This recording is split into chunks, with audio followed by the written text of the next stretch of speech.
Hello, everybody.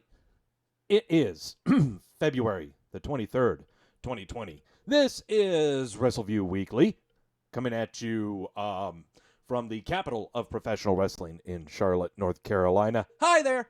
I am Doug Lackey, veteran columnist of Wrestleview.com and co-host of Wrestleview Live, alongside the effervescent editor-in-chief of Wrestleview.com, Mike Tabasco, where we cover all of the major WWE pay-per-views immediately following them here on the Wrestleview YouTube channel, which is not going to include the Super ShowDown pay-per-view, which is coming to us live on Thursday from South Dakota or Saudi Arabia. They don't like to say it, so we just call it South Dakota.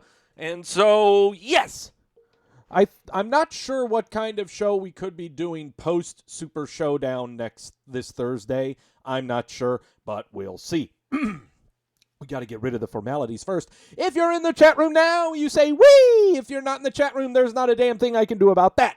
Hello, Jamel. Hello, CJ. Deontay Wilder's Corner threw in the towel. Wee! They sure did. I see Daniel. Who else is there in the chat room? Come on, you know you want to say it. I see Mashoon. Wee! Hello, Dougmania. I like how you call me Dougmania. Yeah, that's kind of what it is. There is no sign for me to point at saying that. I'm later than Otis for a date. Wee! Says Gills. Oh yeah, we're talking SmackDown today.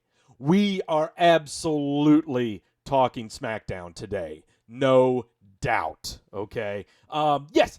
Speaking of SmackDown and everything else that's on the docket today, we are going to be reviewing NXT and SmackDown today. No Raw, because pretty much another throwaway episode of Raw, since we had another Teddy Long special for the third or fourth week in a row of a multi-man tag clusterfuck. So, I'm not going to talk about Raw this time around. Hey, Lewis in the chat room. Wee! Jamel's also making dinner.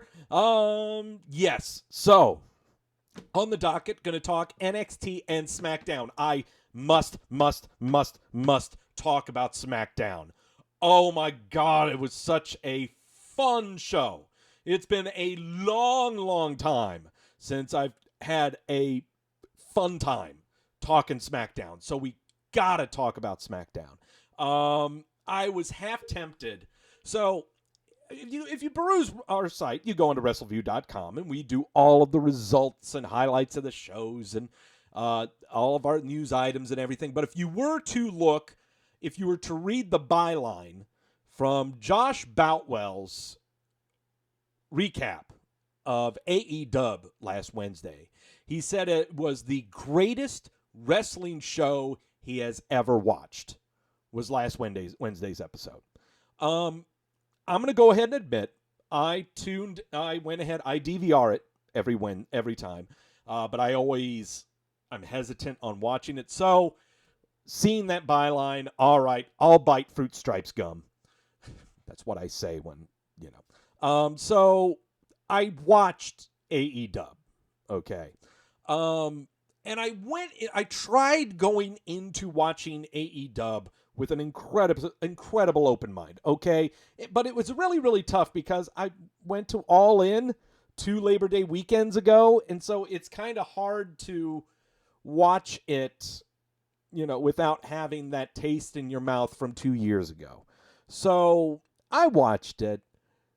It was a fun show. I am not gonna put it down. Okay, I'm not one to do that. My personal highlights of the show, I would only watch AEW for Orange Cassidy. That's the only reason I would watch that show, just to see what the heck he does with his hands in his pockets and taking the hug from from best friends. That's all I care about. The rest of the show, whatever. Don't care. Okay? But it was an all right it's an okay show. I'm not going to put it down. It wasn't a bad show. But I was debating talking about it today because I don't cover AEW on here because it's just so smarmy, I think is the best way to put it. You kind of feel like it's difficult for a casual fan to enjoy AEW, I think. I'll just go ahead and put it that way. AEW is for the fans that are incredibly tired of the WWE product, even though they watch it on a daily basis, regardless of which show they watch. So, yeah. So that's the crowd that it's for. They cater to them. So I'll throw them a bone.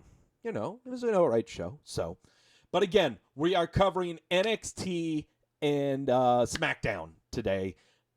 Plenty of stuff to kind of go on the news front. Some contract re-signings. People headed to the Hall of Fame. Rumors people going to the Hall of Fame. And also one particular news website getting it all wrong when it comes to quote-unquote spoilers for television shows. We're going to definitely touch on that. Changes to the WWE Milk Carton. New additions to it from the main roster that we'll talk about during the TV reviews that will now be eligible for the Milk Carton. And finally, Thursday, Super ShowDown, coming to us from Riyadh, South Dakota. Got to do some predictions for Super ShowDown. Are there 6 or 7 matches? I've got them all slated up on here, but I can't remember if it's 6 or 7 predictions. I can't remember. So, yeah, we're going to do that. And as always, with some of the predictions, I am confident in locking them. And when a locked prediction of mine fails, we take a shot of the Luna Azul Blanco tequila. We are tequila free today because we are in the aftermath of NXT TakeOver Portland, where we went a vibrant 5-1. We went a vibrant 5-1 at NXT TakeOver Portland. All locks secured, so this is a tequila-free show. But, as always, it is never a sober show. And, I got good sources today. This is the sources we have for today. First off, my sources are very dependable, unlike P-Dub Insider, unlike F4W Online, and everyone else, whose sources just, no, they're horrible. Mine speak the truth, and they're very good. So the sources today, we drink from the Stein of Redemption, because we are doing very good this year. We are having my absolute favorite IPA. I know a lot of people aren't IPA fans, and that's fine. You can love craft beer and not love like IPAs, okay? Plenty of craft beers out there that are not IPAs, but the bulk of craft beers out there are IPAs. But this one is my favorite, and it'll probably be, you'll be able to see it. Good. From Noda Brewery, this is Hopcakes. From Noda Brewery, North Davidson Brewery in Charlotte, North Carolina. My numero uno, A1 favorite IPA. It is a limited release. They only release it around February, March of the year. It is an Imperial IPA. I've got to take off the glasses so I can read the description for you. Pour yourself a stack of Imperial IPA goodness soaked in lots and lots of delicious Vermont maple syrup. Then put down your axe, loosen your suspenders, and enjoy sweet citrus, hops, and resin flavors in this special release treat. Enjoy immediately, do not cellar, and feel free to come back for seconds. Every year when they release this at Noda Brewery, it is a big deal. It is a big deal. And this year, they also released 3 special flavors that they only served on tap over there. I wish I could have made it. They did a double maple, they did blueberry pancakes, and bacon. That's right, bacon with this. God, I wish I could have made it, but that's okay. We're digging into the hopcakes. Oh, by the way, the ABV on this one is a very, very boisterous 10.2. So there you go. An Imperium IPA, asks Jamel Watson. It could be. It may make you put your hands behind your back and stick up your nose in defiance and arrogance after you drink it. It could, but yeah. So 10.2 Hot damn. Oh, and Daniel brought it up in the chat room too. What else are we, very quickly, what we're also going to do, I've got it right here, is the Wrestlemania Whiteboard. It's backwards because my camera is in reverse. So we're going to do a quick look back at the Wrestlemania Whiteboard and what we were trying to fantasy book about a month ago, I believe. I believe is when we touched on it during Royal Rumble times. Yeah, after Royal Rumble times. And so we're going to look back on the WrestleMania Whiteboard and see how things are shaping up. We may change a few things here. I don't know if we will do that before or after the Super Showdown predictions, but we'll see. Lewis, you should do a voiceover for a beer commercial. Oh, well, thank you. I get that a lot. At my job that I'm at right now, we do conference calls every Tuesday, and I go over circulation numbers and stuff, and everyone on the conference call is like, damn, Doug needs to be our new PA announcer for all the racing voiceovers that we do. Jeez, I can't do racing voiceovers. It's too fast for me. I could newsread. I could do news reading and stuff, but no, I'm not going to do that. All right. Take another sip of this goodness. God, this is so good. And spring training baseball has started up. Oh, times are good. And I wish I could open up the curtains, but it would flaw with the green screen. It's a beautiful 60 degrees outside and sunny. Oh, it's good. CJ, I have the voice of a broadcast expert. Well, thank you. I didn't take training for this voice. I mean, I just have it. You know, it's what I got. I speak from my diaphragm. You know, that's what I do. And, Astros got booed like an MF last night, says CJ. Oh, I wish. Oh, I can't wait for the season to start up and what's going to be happening with the Astros. Okay. A lot of talk about, the pitchers are going to throw at them. No.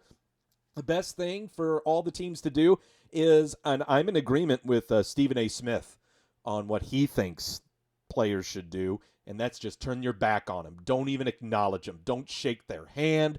Don't say hi to them. You know, just don't even acknowledge them. And I think that's the best. That's the best way to go about it. Just don't even acknowledge them. Don't be sour grapes of like, they should forfeit their title and blah, blah, blah, blah. No. Just disavow them. Don't acknowledge them. Yeah. Daniel saying, I hope they come to Progressive Field. They are. Oh, the Astros are coming to Cleveland. Oh, they have to. Every AL team does a home and an away series. So, yeah. But, all right. Man, there's so much good stuff. I wish I could talk more about stuff other than the men in stretchy pants, lathered in baby oil, clutching each other, all for the sake of satiating our homoerotic subconscious. But you know, this is what we do. This is Wrestleview Weekly. I'm supposed to talk about the Wrestleview and stuff. So let's go ahead. Oh shit! I knew I forgot something. Hold on. I totally forgot. I had to put the beads on. Tuesday is Mardi Gras. Mardi Gras. I totally forgot. So, yeah. So, take your shit in before Lent. I'm not Catholic. Yeah. Let's go in and do this. Let's talk about NXT. That was recapped by a very beautiful gentleman with a very beautiful voice.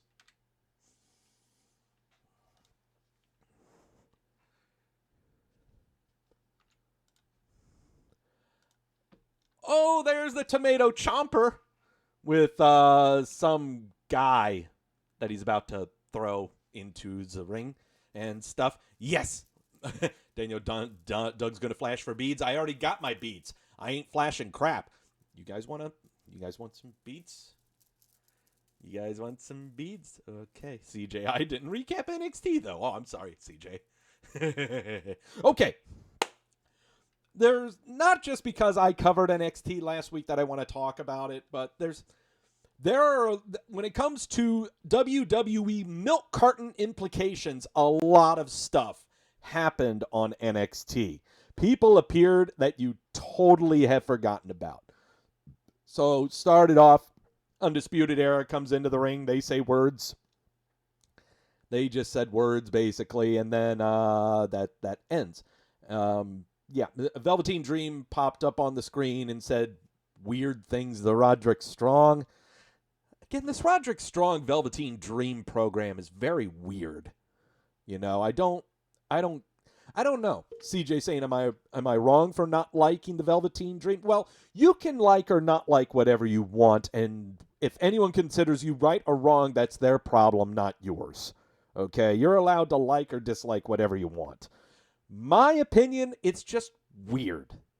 Okay, but I don't want to dabble too much into the reasons for the program. I'd rather talk about the match itself. Oh boy. It was not Stephanie Garrett levels bad, but oh boy.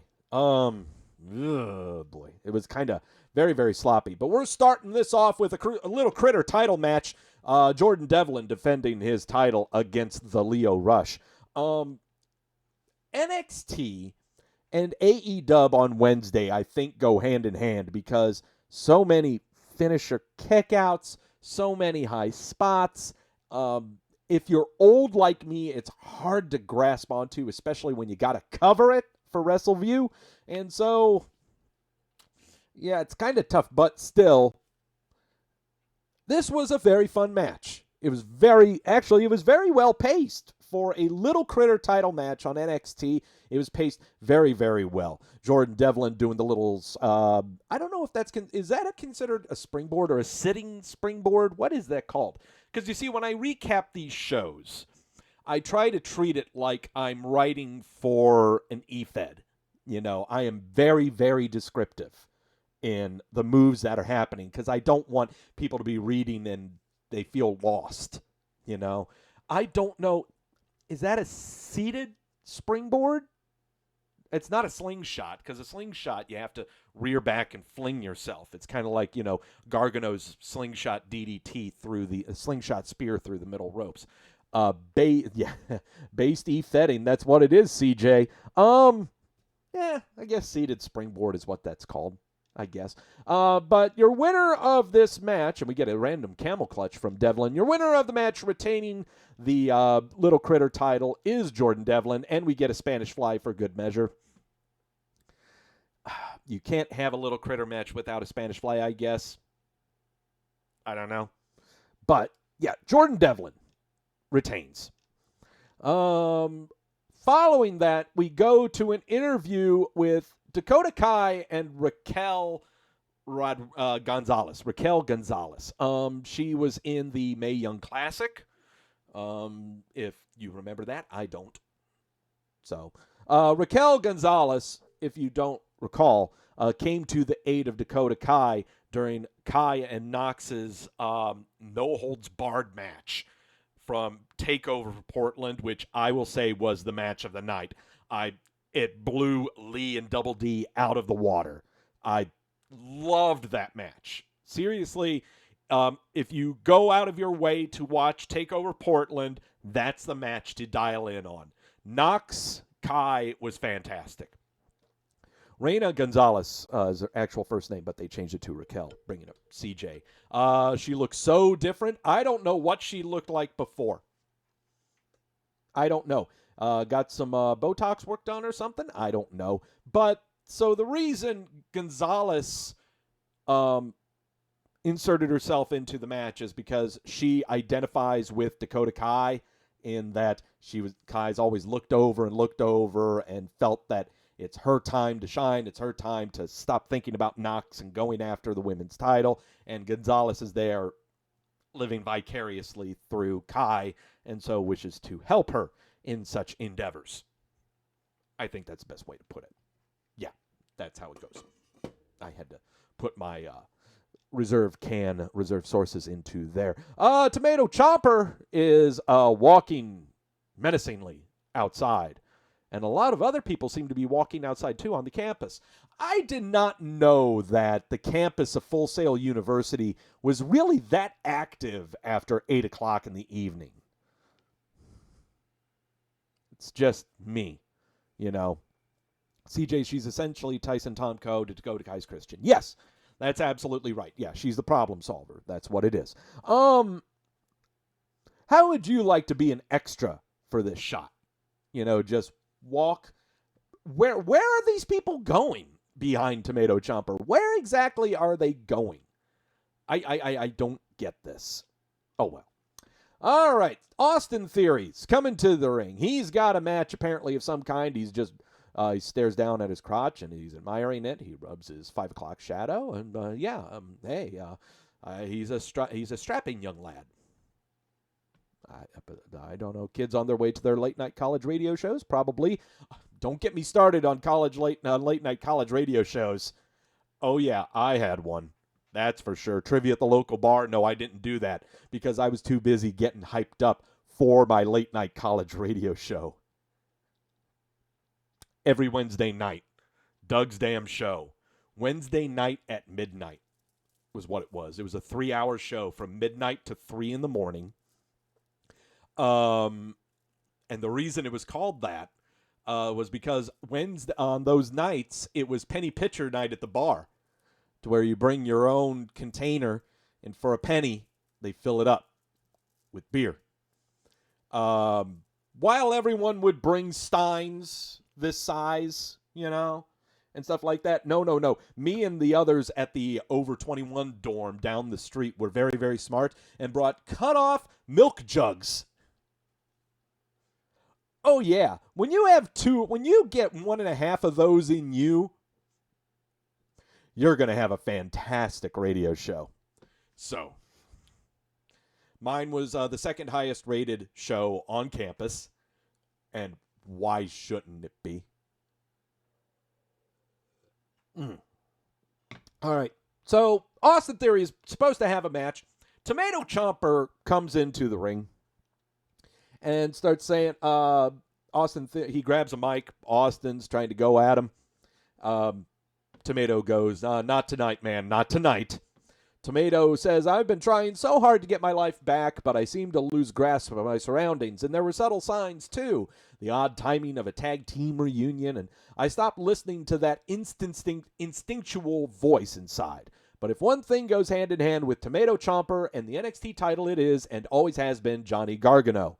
And I'm not asking myself why, Johnny, why. No, I know why. Theory tried to grab the mic away, and Chomper fights him off. Chomper goes, if I want to get my life back, then there can no longer be a Johnny Gargano in NXT. Here we go again. Tomato Chomper, Johnny Gargano. Again. But apparently this is now going to be a fight to the finish where someone is not going to be in NXT anymore. This sounds like your WrestleMania TakeOver main event is what it is. Who are they going to send off? I don't know. And if they do send someone off, where would they go? Johnny Gargano sent off? Where would he go? I only see him going to 205 Live. I can't see him to Raw or SmackDown. I wouldn't send him to SmackDown because Shorty G's already there. You send him to Raw, I guess. Tomato Chomper going to Raw or SmackDown? I think he might be a better fit for Raw, but Tomato Chomper and Raw does not sound bad right now. Loser leaves NXT match, says Machoon. Yep, that's what this is sounding like right now. Tomato Chomper, Johnny Gargano, loser leaves NXT at the WrestleMania TakeOver is what this is sounding like. Who knows? We'll talk about it when it happens, I guess the best way to put it. And Tomato Chomper doing his best Incredible Hulk impersonation, chucking the Austin Theory into repeated barricades all the time. And why not? It's nice to do that to Austin Theory. Fonz Balor does some kind of monologue. There you go. Okay, so Tag team match. Raul Mendoza and Joaquin Wilde teaming up to face the finalists of the Dusty Rhodes Tag Team Classic, Drake and Gibson, the grizzled young veterans. First off, Raul Mendoza, off the milk carton, finally appearing on major WWE programming for the first time since September. Finally appearing. Apparently, he has slimmed down a ton, and he has been appearing on 205 Live, and him and Joaquin Wilde had been having matches, and so now they teamed him up in this match on NXT, facing the new members of the NXT roster coming from NXT UK, Zach Gibson and James Drake, the grizzled young veterans. So now they are now going to be fully part of the milk carton, as well as Raquel Gonzalez, who is also on the main NXT roster. She is now eligible for the milk carton. Which led me, and I want to get back up here to the picture of Raquel Gonzalez. I decided to do some investigating on the main roster of the WWE on their webpage and double check who all is a part of the NXT roster. Not NXT UK, but NXT. Come to find out, Fabian Eichner and Marcel Bartel, they were on the main roster, but now they've been switched over to NXT UK, so they are no longer milk carton eligible. But I was wondering, so Gonzalez makes only 2 appearances. Makes 2 appearances on NXT, and she's immediately part of the NXT roster. There are a lot of females who have made appearances on NXT that have yet to be on the main roster. Kaden Carter, Chelsea Green, Stephanie Garrett, Shotzi Blackheart is another one. Those 4 come to mind. They have yet to appear on the NXT roster, but yet they've appeared on NXT television. I don't get it. I don't know. But those are the parameters that I set for the milk carton. So, there you go. CJ saying John Cena will be back on the main roster. He'll be milk carton eligible. John Cena is actually on the main roster. He is on there. So is The Undertaker. So is Kane. But I've made my decisions on not putting them on. Okay, I think that's warranted. Okay, let's go on back down here. So the tag team match, NXT tag team matches there's so much stuff happening. It is so hard to keep up with. Okay, sometimes you just got to say there's tandem offense going on, But your winners are the grizzled young veterans. They get on the microphone and they say they have invaded NXT. They are now part of the main roster. And they are challenging anyone who wishes to step up. First off, next up we got Pete Dunne and the Broserweights in the crowd, making their way to the ring to celebrate and stuff. And they are greeted by Danny Burch and Oney Lorcan. Danny Burch and Oney Lorcan off the milk carton. First time they've appeared on NXT television since October. Finally getting off the schneid. Andrew in the chat room, whee! Man. When you need to put a tag team over, I guess you bring in Danny Burch and Oney Lorcan. They are a fun team to watch. But once again, so much wacky crap happening on the NXT tag team matches. So much stuff happens. I really get, again, distracted by all of the moves. And, of course, Pete Dunne and Matt Riddle win that non-title match. In the locker room where people hang up flags with their logos and stuff on them to make it look like they're actually in a locker room, Roderick Strong getting hyped up for his match against Velveteen Dream. On the Twitters, we get this from Jackson Riker of the Forgotten Sons regarding the grizzled young veterans. The grizzled young veterans want to put NXT on notice. Just let that sink in. Grizzled young veterans. They don't even know an inkling of what a veteran is. And they want to throw insults like neckbeards and ignorant yanks. Boys, I take that personally. Fellas, this is a land of the free because of the brave. And you know what? I think it's time we beat that into you. Let's stare at each other menacingly for 5 awkward seconds. So, the Forgotten Sons going after the Grizzled Young Veterans next week on NXT. They will be off the milk carton. First time that they will have been appearing since the Dusty Rhodes Tag Team Classic a month and a half ago. Wow. Okay, everyone getting off the milk carton now. Everyone is getting off. Everyone in the chat room, America, fuck yeah, coming again to save the motherfucking day, yeah. Okay. Non-title match coming up. Keith Lee comes in and everyone's having a good time and everything.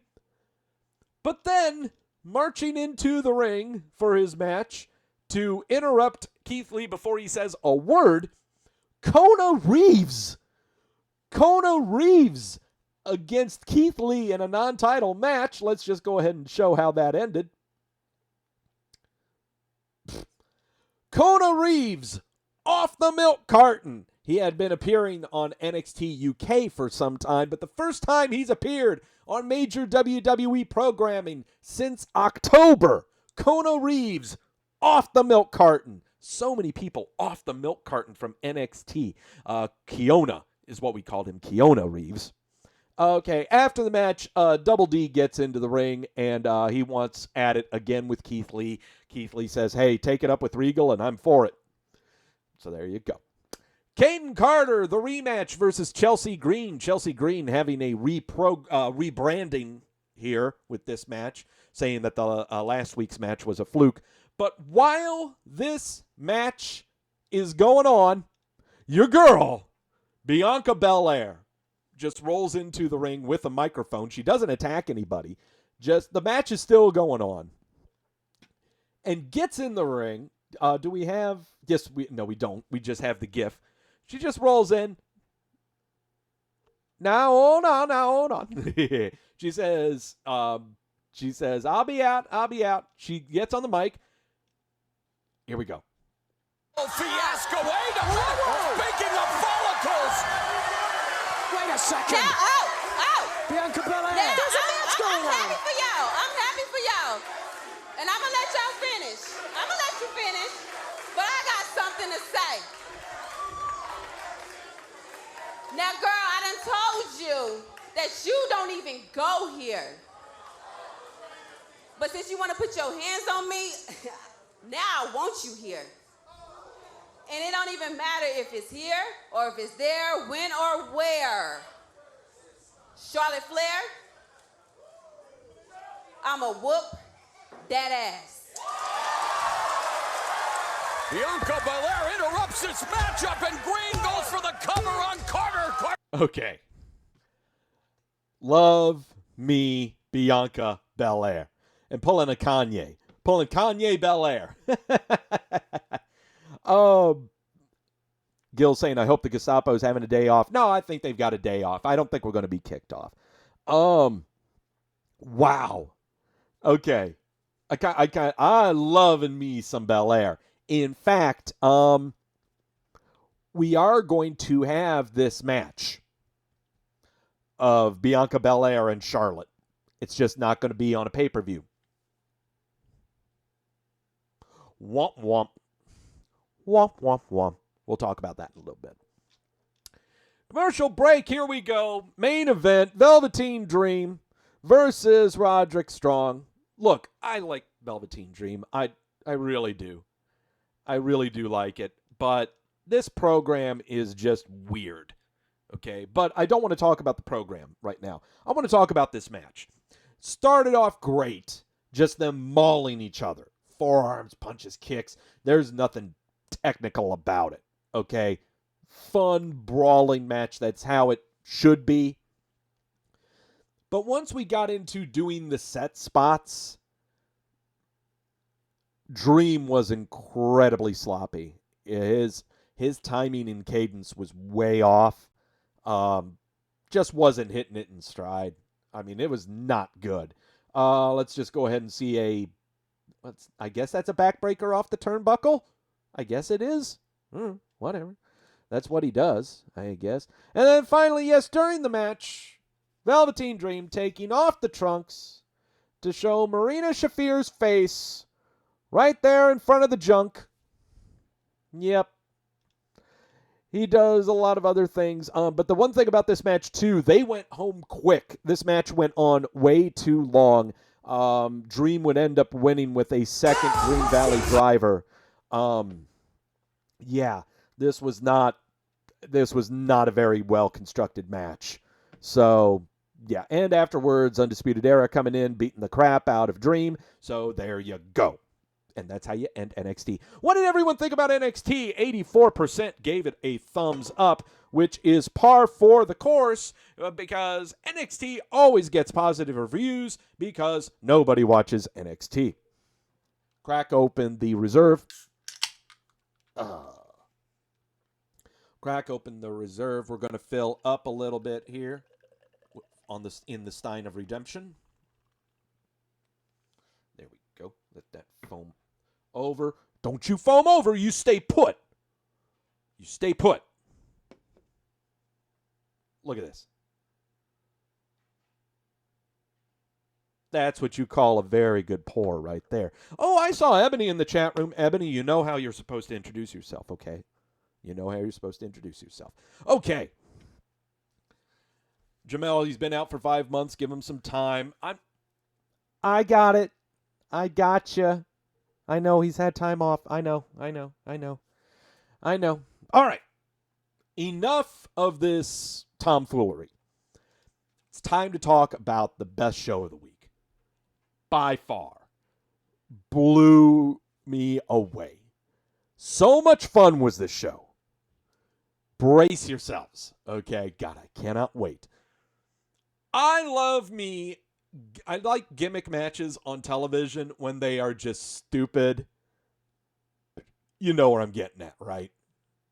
You know where I'm getting at? Cannot wait to talk about... I'm going to talk about the SmackDown.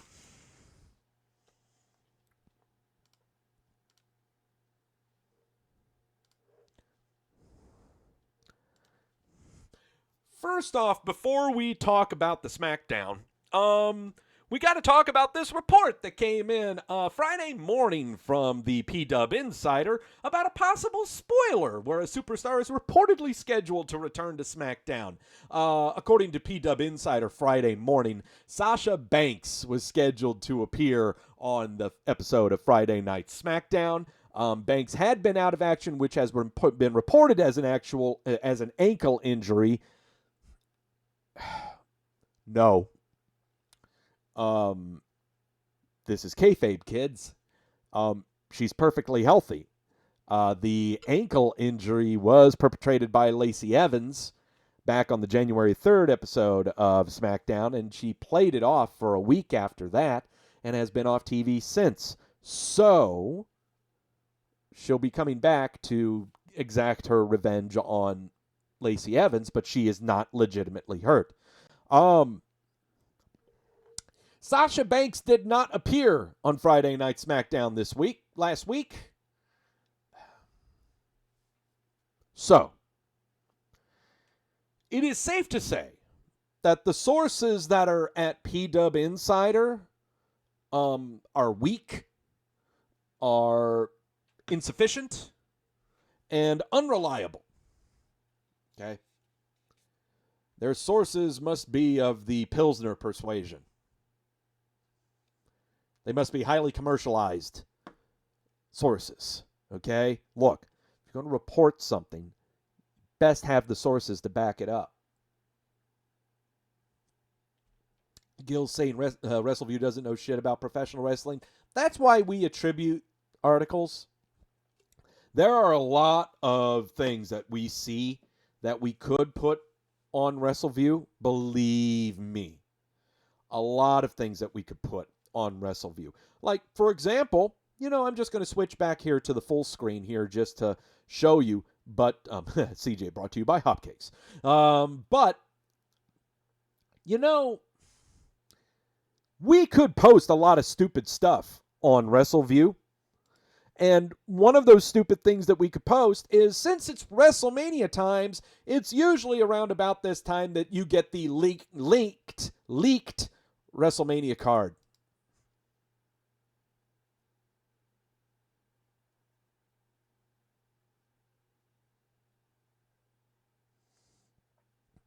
There are a lot of things that we could post on Wrestleview.com. This is not one of them. There are also discussions that we could post on Wrestleview.com about how WWE is potentially looking at ESPN Plus to be putting their pay-per-views on the air. But that's never been discussed anywhere. No publication, no sources have even brought that up. If that was true, you would be seeing it in Variety. You'd be seeing it in the Hollywood Reporter. Okay? No, we don't do this. We don't talk about this. And I see you guys talking on there. Yes, I'll go ahead and ask you. Lewis asking me, do I plan on binging NWA Power? Absolutely.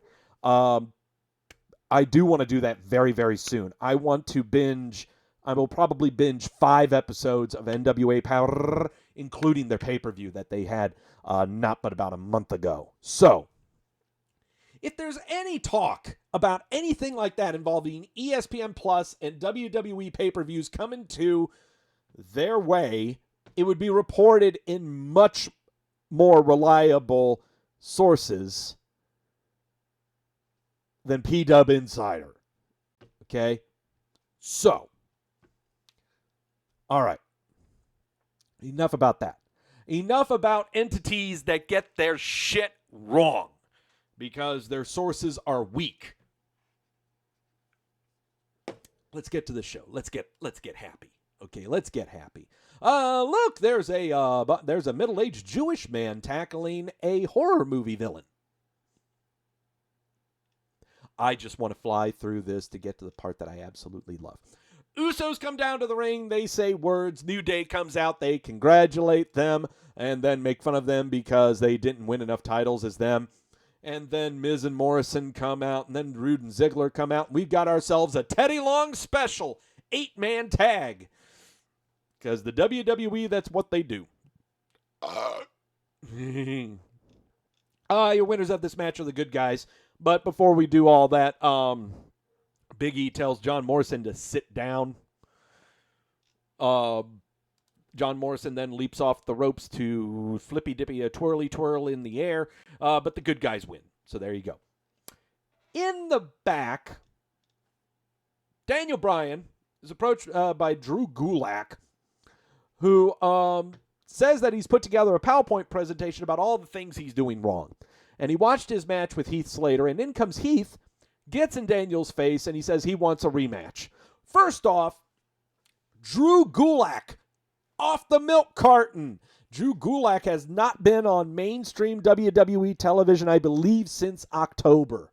Yeah. So, here we are. Drew Gulak being a consult, an advisor of some kind. But Heath Slater wants a rematch against Daniel Bryan. Xantrix in the chat room. Why aren't you introducing yourself properly?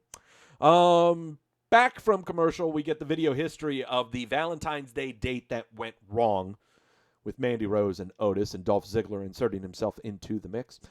Tucker would approach Sonya and Mandy Rose, saying that, dude, he bought flowers, combed his hair, he even got new underwear. What the hell?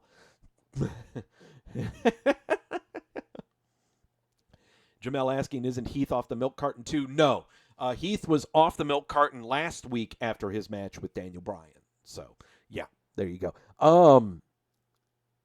Ebony said, no, Ebony's correct. Drew Gulak jobbed to Otis 2 months ago. She's absolutely right. Look at her. Look at you remembering things before I can mention them. props. Lewis, I literally fast forward all of SmackDown, had no interest. Oh, dude, you missed out. No, you must watch this SmackDown. You must. For one reason, and one reason only. And no, it is not the Lacey Evans interview. Lacey Evans said words. Lacey Evans, off the milk carton. Haven't seen her since Royal Rumble, I believe.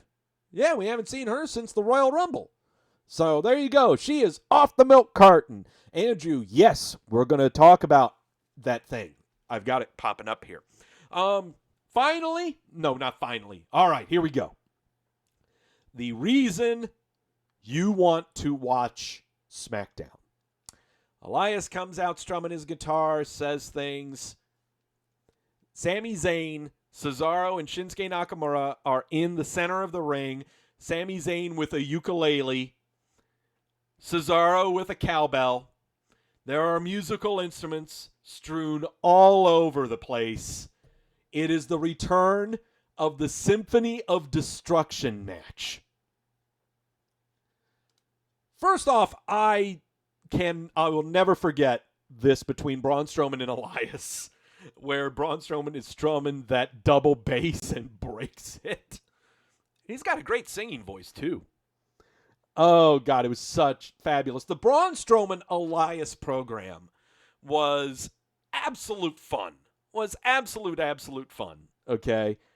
Thus brings us to the return of the Symphony of Destruction match. Braun Strowman hulking out the double bass. Sami Zayn looking at his ukulele. And the man who's just been emasculated. Ah!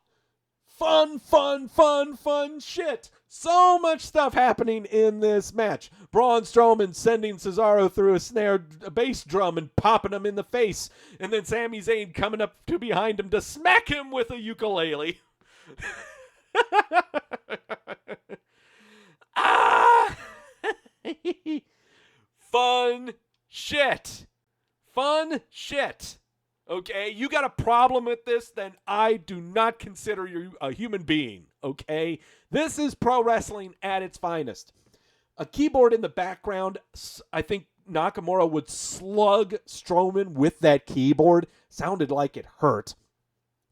We would get a table spot in this. We'd also get some other high spots in this. Elias getting cut in his small of his back from something. I can't remember what, but he got cut with something.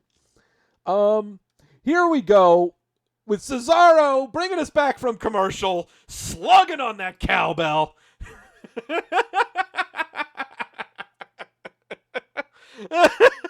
Look at him thrusting his pelvis without any regard for humanity. Fun shit. Don't like it? Fuck your shit. Fun things are fun. You want another great spot? I got another great spot for you. There's a gong at ringside. The mallets for the gong are sitting there. Nakamura grabs the mallets, hits the gong. They're nunchucks. Mallet nunchucks. No, I'm not racist, but that is fucking fun. I don't care what you think. This is fun. Holy. Whiffs with those, kicks him, and all before he does that, he hits the gong. After that spot, Nakamura would try for the Kinshasa. His knee would hit the gong. Square in there. My God. Ebony, this dumb shit was way better than the 45 bullshit that was NXT pay-per-view. Yes, absolutely. This is pro wrestling right here. This is fun. Okay. Finally, to end this, Elias with his new finisher is the flying elbow from the top rope, putting Cesaro through the table. But also from this, and I don't have a gif of it, is in the background you'll see Nakamura on a body slam position with Strowman over the piano. The piano no-sold. And Nakamura would cut the back of his head on the edge of that piano, requiring staples. There's footage of that over on WWE.com. While there were minor flesh wounds in this match, for fuck's sake, this was fun. Okay? Yes, the piano spot was difficult to watch. I was hoping that it would have been, doctored in some way, but no, it no sold. But still, this was a garbage fest with musical instruments. Love this. Okay, we'll only get this once a year. It's only going to happen around this time, going into WrestleMania, and by God, it was so much fun. So much fun. Strowman and Elias would end up winning the match. Karen Bourbon is in the back talking with Kayla. Hey, Kayla! Talking about Super Showdown, and he is facing Roman Reigns inside a steel cage, and talks about how dogs belong in cages and chain link fence and blah, blah, blah, blah, blah. Moment of bliss with Alexa Bliss and not Nikki Cross, because Nikki Cross fell ill. Nikki Cross is sick.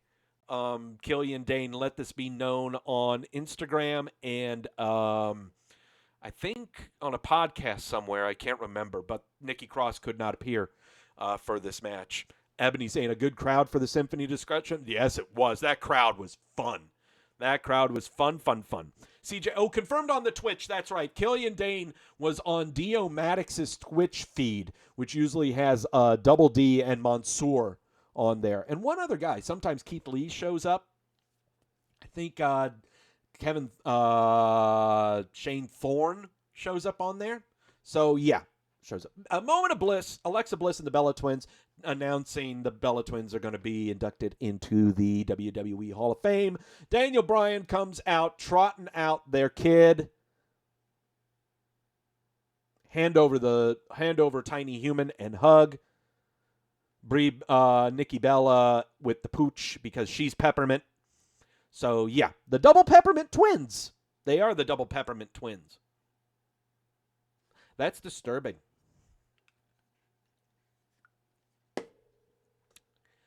Oh, that's so sweet. Daniel Bryan versus Heath Slater with Drew Gulak on commentary. Drew Gulak telling Heath Slater, no, don't climb up the top rope. You stay on the ground. What are you doing? You dum-dum. Oh, that's a wee. I haven't done a wee yet. Drew Gulak telling Heath, you're not supposed to wee. Only the smaller people go, wee! No, that's not how you wee. You need to be about 15 or 20 pounds lighter, Heath. No, wee! That's not how you do it. No. You have to have tighter gear. Your hair sucks. Wee! No, that's not how you do it. No, Drew. Talk some sense into it. Don't do it. Wee! You've got kids, Heath. Think of those before you take this jump. It's not worth it, Heath. Wee! Okay, enough about that. That's true. Daniel Bryan would get the win. Andrew brought it up in the chat room. A couple of times during SmackDown, there would be a camera glitch of some kind. I love when the WWE,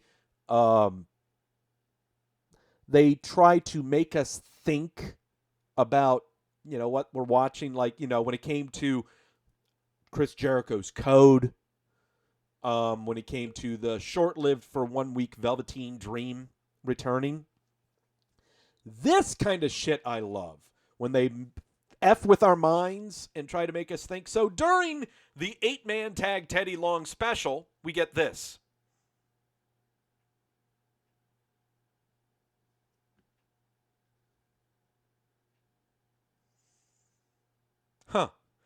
Which looks like an envelope with some electronics behind it and stuff like that. Weird. Also, during a short little segment of Mandy Rose about to leave the building and Dolph Ziggler going to be leaving with her, we get the same thing. But this time with lights a circle of lights, and the lights, there are 12 lights. Hold on, let me stop. There we go. The 12 lights are arranged in a clock. There's an envelope, and it's meant to look electronic. Okay. Mandy showed up, did nothing, and left. Pretty much, Gills. Yeah, pretty much. All right, Doug. What the heck is this? I don't think this has anything to do with a wrestler. This has nothing to do with a performer coming in. This has nothing to do with a new talent. I believe this has more to do with a new thing that they're going to do. I think that this has more to do with maybe fan interaction. The 12 circles symbolizing a clock, the envelope, and all the electronics showing email. I'm just going to grab my sources. I'm going to grab the can of sources. I'm pretty sure I'm wrong on this. Maybe I'm thinking too much. Maybe. But I love when they do this shit. But, dare I say, Taboo Tuesday?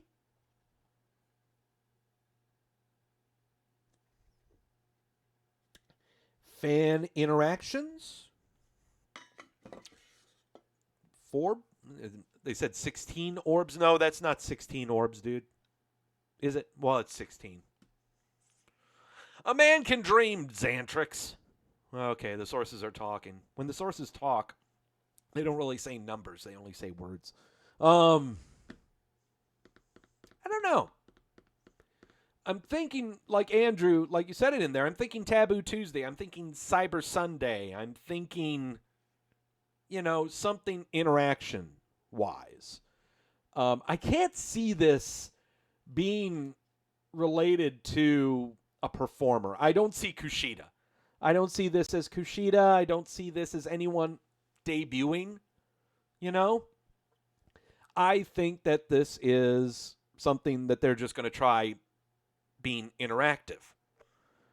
But it's fascinating. It's incredibly fascinating. Okay, well, and I'm sure we'll get more of it on Friday. You can only see it being Ali. Well, Ali is on the milk carton. He hasn't been there in a while. Maybe. But I don't know.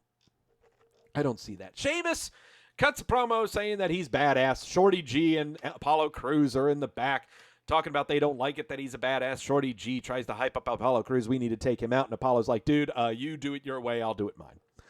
Number 1 contenders match for the SmackDown Women's title, Naomi versus Carmella. Carmella would attach herself to Naomi's shoulders and spin around, round and round and round and round and round and round before taking Naomi down. Doing that thing, and then Naomi would dive through the ropes. No, over the top ropes. No, that's not a we, and that was not very good. I am always afraid when the recipient is too far away and they try to run into catch, and it just looks like they could dislocate a knee. They could break a shin. An ankle could sprain. I mean, that was... But still, this was Ryan in the chat room bringing it up. This was one of Carmella's best matches. It was. This was a very good match. And far be it from two performers who have not been in the chat room, have not been in the ring that much. Carmella has only been in the ring maybe 3 times in the past 2 or 3 months. Naomi, this is maybe her first real full match since returning to the main roster full time. This was a great match by the two of them. Jamel bringing up Naomi keeping the fro. I like it. She's going to keep that fro. That is not going anywhere. I said it before when she came out for the Royal Rumble. Naomi has a look that is going to grab the mainstream media's attention. And the stuff she does in the ring, the mainstream media will wow at, even though we think it's just regular shit. She has got a look, and it's going to pay off in dividends. Okay? But you're a winner. Well, first off, Carmella, victim of a schoolboy, goes over. Nope. Jackknife cover from Naomi. Nope, that ain't going to work because the code of silence is going to be put in. I like that move from Carmella. I really like that move, even though Naomi propped up the knee underneath her chin. But here for the finisher, Naomi up to the top, split leg moonsault, wins it. Your number one contender for the SmackDown Women's title is Naomi. They will be having their match on Thursday in South Dakota. Not at WrestleMania, but on Thursday.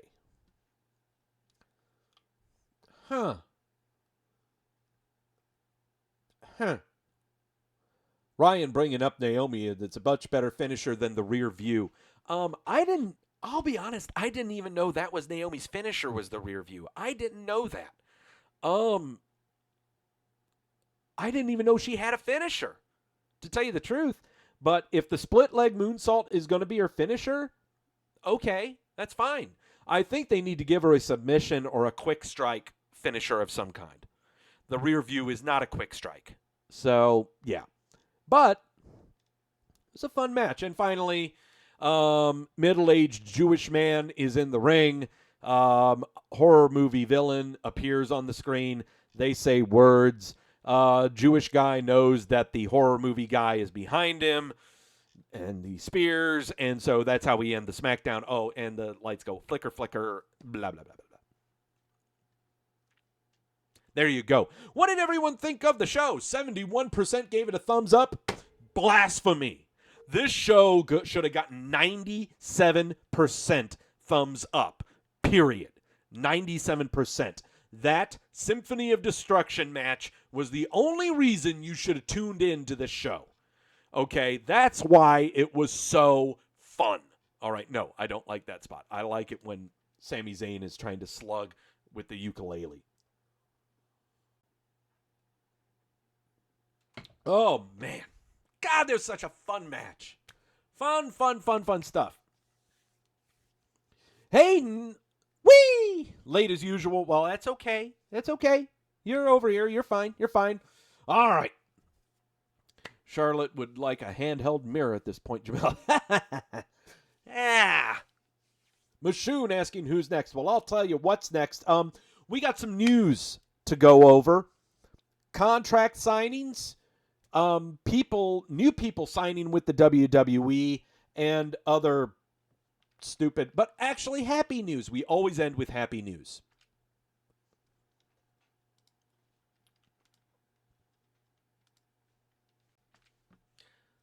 Oh, Jesus, Doug, what are you doing? Bring up the news. There you go. As again, the Bella Twins have been announced as inductees into the WWE Hall of Fame, but their bellies are not going to look like that. When they arrive in WrestleMania, they are not going to look like that. We'll just go ahead and put it that way. Davey Boy Smith, though, has been reportedly going to be inducted into the Hall of Fame class of 2020. Multiple sources are reporting this. While not confirmed by the WWE, Smith would be joining the NWO and Batista. Jushin Thunder Liger has also been rumored for the Hall of Fame.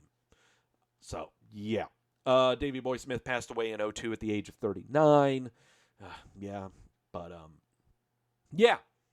So he's being rumored to be in the Hall of Fame. Isn't he always rumored for the past, 3 years? He's been rumored. Jamel, I agree. Yeah, I think it's time for Davey Boy to get in.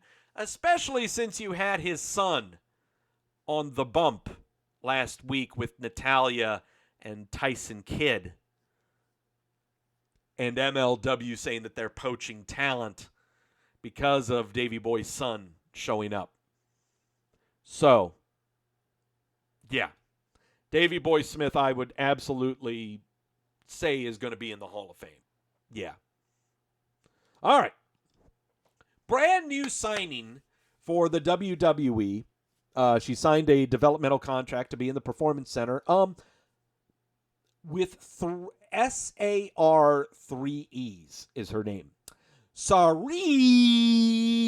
Signed up with the WWE. She told it here. She sees the microphone at a double main event for the Ring promotion in Shinkiba, Tokyo. Said, quote, I am saying that I will go abroad from March, but the contract with WWE has been completed. I'm really going to carry on Japanese women's wrestling and prove to many people that Japanese women's wrestling is the most amazing. Asuka and Hojo Kairi play an active part in the WWE, and their popularity with Japanese female wrestlers is increasing. According to Yahoo Japan, Sari is 23 years old and resides in Itsubashi-ku, Japan. Born in Tokyo on March 31st, 96. Made her pro wrestling debut in April of 2011 at the age of 15. Worked for World Women Pro Wrestling Diana for 6 years before transferring to Seattle in February 2017. After leaving Seattle, I say because there's 3 N's. She returned back to Women Pro Wrestling Diana. It's called Diana because that's Japan. Okay. She competed there until January of this year. And here is her announcement put on the Twitters. So, very young women's wrestler with nearly 10 years of experience in her belt starting at 15. I'm curious. I'm very curious. She'll probably be brought in for the Mae Young Classic. We'll see what happens from there. But yeah, we'll see how this goes. I haven't seen any of her stuff. We may look up some stuff on her. Might do investigating. Haven't really seen her name around the Twitter a whole lot where people are going, oh, wow, great pickup, great pickup. No, I haven't seen a whole lot on the Twitter with regards to her. So I'm curious. Shelton Benjamin revealed last week that he has signed a new multi-year contract with the WWE. He revealed this on Lillian Garcia's podcast. During the interview, it said he was... he also talked about Bork Laser and talking about his private life and stuff. But he has signed a new multi-year contract. So there you go.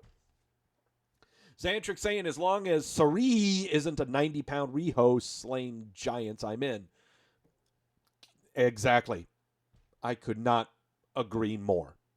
Ryan saying Shelton's the interview was good. Okay, I have not listened to the Shelton and Benjamin interview, so thank you. I will definitely check it out. Yeah, I've got to check it out. It's amazing to think back in the day, and when I say back in the day, maybe about a decade ago, Shelton Benjamin was like all over the indies after leaving the WWE, and everyone pegged him as the guy who just hated the WWE, and God, he selling to people left and right about, his time with the E. He comes back making random appearances. Remember that bout for about 3 weeks on SmackDown where he would just look off into space? They didn't really fly with that. But it's great to see him having the spot and enjoying life is what it looks like. Yeah. So I'm gonna have to check out his interview. I'm gonna have to check that out. MVP confirming his new backstage role with the WWE after he said that that first match after Royal Rumble was his final wrestling match. Then he had one 2 weeks later against Drew McIntyre. Okay, so he's going to go off this now. He was on ESPN 97.5 FM out of Houston, Texas, confirming that he has now joined the WWE as a backstage producer. Sure. Whatever. Sure. If you make him and Titus O'Neil a thing, I'll be just fine.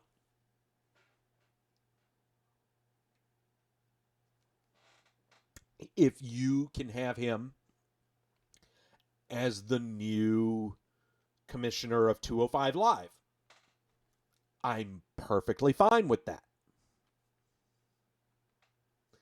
If you have him as a commentator, I'm perfectly fine with that. I'm just putting out there what he could be. That's all. Ebony, no, I'm not wearing ebony. No, these are not gold chains. These are gold beads. Tuesday is Mardi Gras. So get your kicks in now before Lent on Wednesday. I am not Catholic. All right, kids. Are you ready for some shit? Because it's about that time. This happens about every year with these jokers. The Revival have reportedly filed new trademarks. According to a fresh report from those guys who get their source, our sources are weak, P-Dub Insider, the Revival have continued to file for new trademarks. The report indicates that the tag team filed on February the 14th to trademark Top Guys, Say Yeah, and No Flips, Just Fists.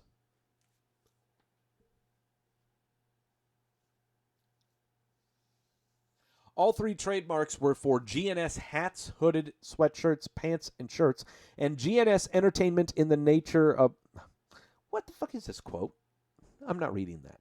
Trademarks are speculative that Dawson and Wilder are planning for a post-WWE future.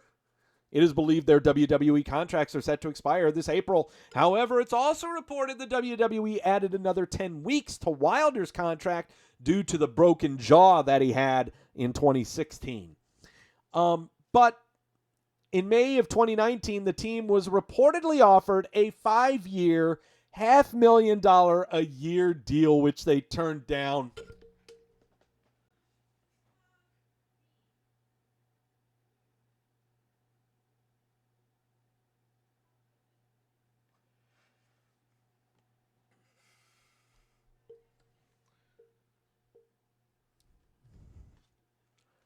Dash Wilder and Scott Dawson.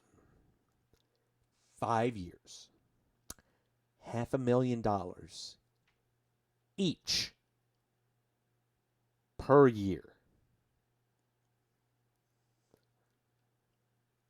I want to let those numbers and that report sink in.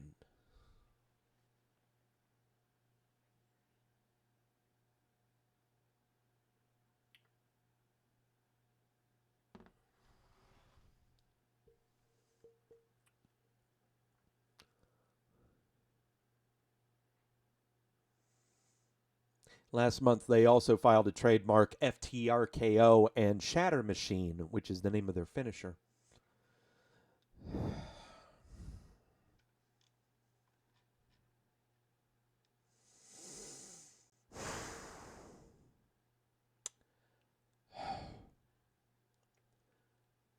Dash Wilder and Scott Dawson, 5 years, $500,000 each per year. Jamel's telling me not to scroll down. I am so tempted to scroll down. Daniel wants me to scroll down.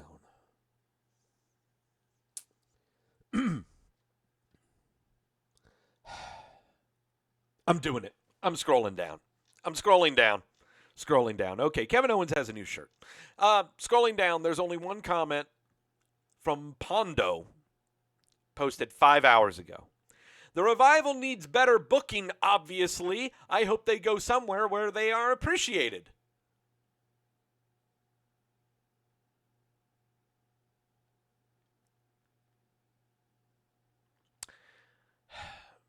Know when you're being sold to. Know when you're being sold to.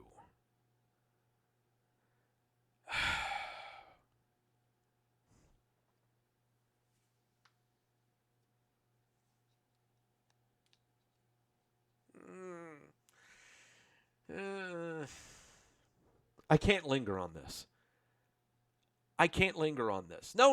I want you to understand how ludicrous that report sounds, that that's the amount of money that these jokers were offered per year.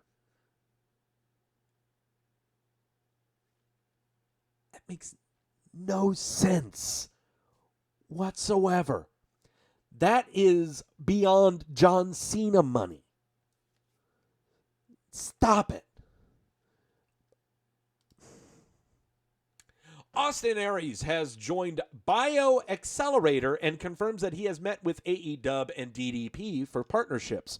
The BioAccelerator website states that they are the world leader in advanced stem cell therapy for cosmetic, anti-aging, orthopedic injuries, and autoimmune diseases. And he has joined as their director of athletic performance division.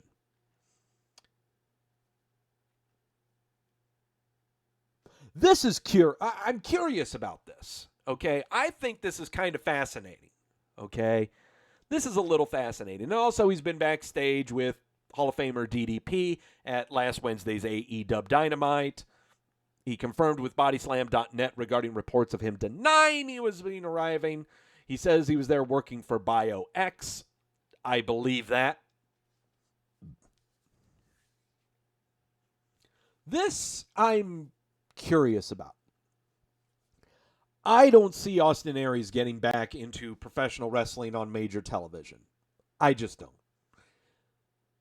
He strikes me as a guy who wants to conserve his body and wants to do something else. Okay? I think he's done with wrestling. He would like to, I don't think he even wants to get in producing wrestling. I don't think he wants to do anything with the product that's in the ring. I think he's more concerned about the stuff that happens behind the scenes in the gyms and stuff. He strikes me as a gym rat. He strikes me as a gym rat, is what it is. And he's just looking into different hobbies and different avenues where he won't be labeled as a gym rat. That's just me. It's not bad. I'm not putting him down or anything like that. I think it's very lucrative. I think it's a very promising career opportunity. Yeah. Let the rumor mill say what they want about him, but I don't see him being on television. Here it is, Bianca Belair versus Charlotte Flair. Hey, look at that. I'm a poet and didn't realize it. No, you're not getting it for WrestleMania. You're not getting it for a pay-per-view. You're getting it free this Wednesday. This is a match I want to see. This one I can't wait for. Andrew saying that Austin Aries was at the Lingerie Fighting Championship in Vegas as a judge. I think he had the hots for one of the girls. No shit. Can't wait for this one. This is going to be fun. So much metaphor in this match. So much metaphor. Oh my God. This. Set the DVRs for this one. Okay? And there may be a false finish. Yes. More. This is going to be big. This is going to be a big match. Still 2 months to WrestleMania, says Ebony. That's right. Mansoor says he's going to compete at Super ShowDown in South Dakota. Well, of course you are. Of course you are. You're going to be on the pre-show is what you're going to be. And also, P-Dub Insider is reporting that Brodus Clay and Cameron from the Funkadactyls are being booked for WrestleMania 36 weekend. I buy Brodus Clay because he's with Fox. Cameron, not so much because Cameron didn't do shit. So, yeah. Mark Laser announcing his upcoming Monday Night Raw appearances. What are they? He's going to be at the Bell MTS Palace, whenever that is. That looks like, I'm not sure when that is. Oh, who knows? He's going to be in Brooklyn on March the 2nd. That's going to be following, that's not this week, but next week. So there you go. He's going to be on the next whatever. Bork Laser's going to be on Raw in the next 2 weeks. NXT TakeOver of the UK Persuasion, April the 26th in Dublin, Ireland. That's going to be fascinating. This one's going to be really interesting. This is going to be a hot crowd. That's going to be a very, very hot crowd for the Irish performers, especially Jordan Devlin. And if Killian Dane shows up. They may get Killian Dane for a cheap pop. So we'll see. The NWA has announced the date and location for the Crockett Cup 2020. Last year, it was held here in Charlotte. This year, it's going to be at the Gateway Arena in College Park, Georgia. It's got a capacity of 3,500 for basketball, 5,000 for concerts. So, yeah, the Crockett Cup coming in April over there in Georgia. Speaking of Georgia boys, Cody Rhodes, during that fantastic AEW Dynamite show that Josh Boutwell loves so much, he apparently fractured his big toe doing a moonsault off the top of the steel cage. I don't know how in the hell you can figure that out with that red circle and that really blurred photograph, if that's where it happened. But, yeah. Cody Rhodes doing wacky, stupid shit to injure himself. AEW. And finally, happy news. The news tends to make me angry sometimes with what the people say. But it's time for happy news. And there's nothing better to show happies than Kairi Sane, announcing that she will be getting married. Here in a tweet that she sent with a message, handwritten message to her fans, to WWE Japan. It translates to, "My dear fans, thank you for all of your continuous support. Today I'd like to announce that I got married to my fiancé yesterday. We had a long-distance relationship from the beginning of our long journey, but he has always been there for me through thick and thin, and I knew I wanted to live with the rest of my life with him. I'm looking forward to building a family filled with laughter and joy with a man I can respect so deeply, from his attitude towards work, warmth towards people and animals, and his genuine way of living. I will continue working hard to become a pro wrestler that can bring much happiness and smiles to people. With all my gratitude, Kairi Sane."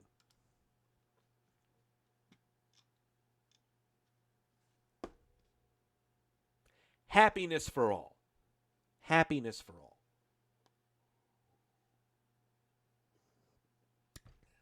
Should I scroll down? I'm not scrolling down. I am not scrolling down. Not on this one. I can't do it. No, I can't do it. I just can't do it. That's just too happy news. That's just too happy news. I can't do it. All right, news on the injury front. Samoa Joe suffered, reportedly, his second concussion. According to multiple sources, Samoa Joe has suffered his second concussion in the last month after a spot in a WWE commercial went wrong. Joe was performing in a commercial when he hit his head on a table doing a physical spot. Joe previously suffered a concussion on the January 27th episode of Raw, made his TV return in a match teaming up for a Teddy Long special on the February 10th episode of Raw. Due to the injury, Samoa Joe was not on television last Monday. According to Pro Wrestling Sheet, it is said the concussion will keep Joe out for a, quote, considerable amount of time. Concussions, we don't know. We don't know when they'll be given the okay. He may show up next week. He may not show up till WrestleMania. It may be beyond. We don't know. You cannot say significant amount of time. You don't know. Define significant amount of time. But again, Samoa Joe with a concussion. Again. Second time in the past month. Which brings us to the injury report. And here we go. With Samoa Joe in the concussion, not knowing when he's going to be back, he joins from the Monday Night Raw roster. Nia Jax still out with reparative ACL knee surgery on both knees. She should be back by now. She's been posting all kinds of videos on Instagram and Twitter, so Who knows?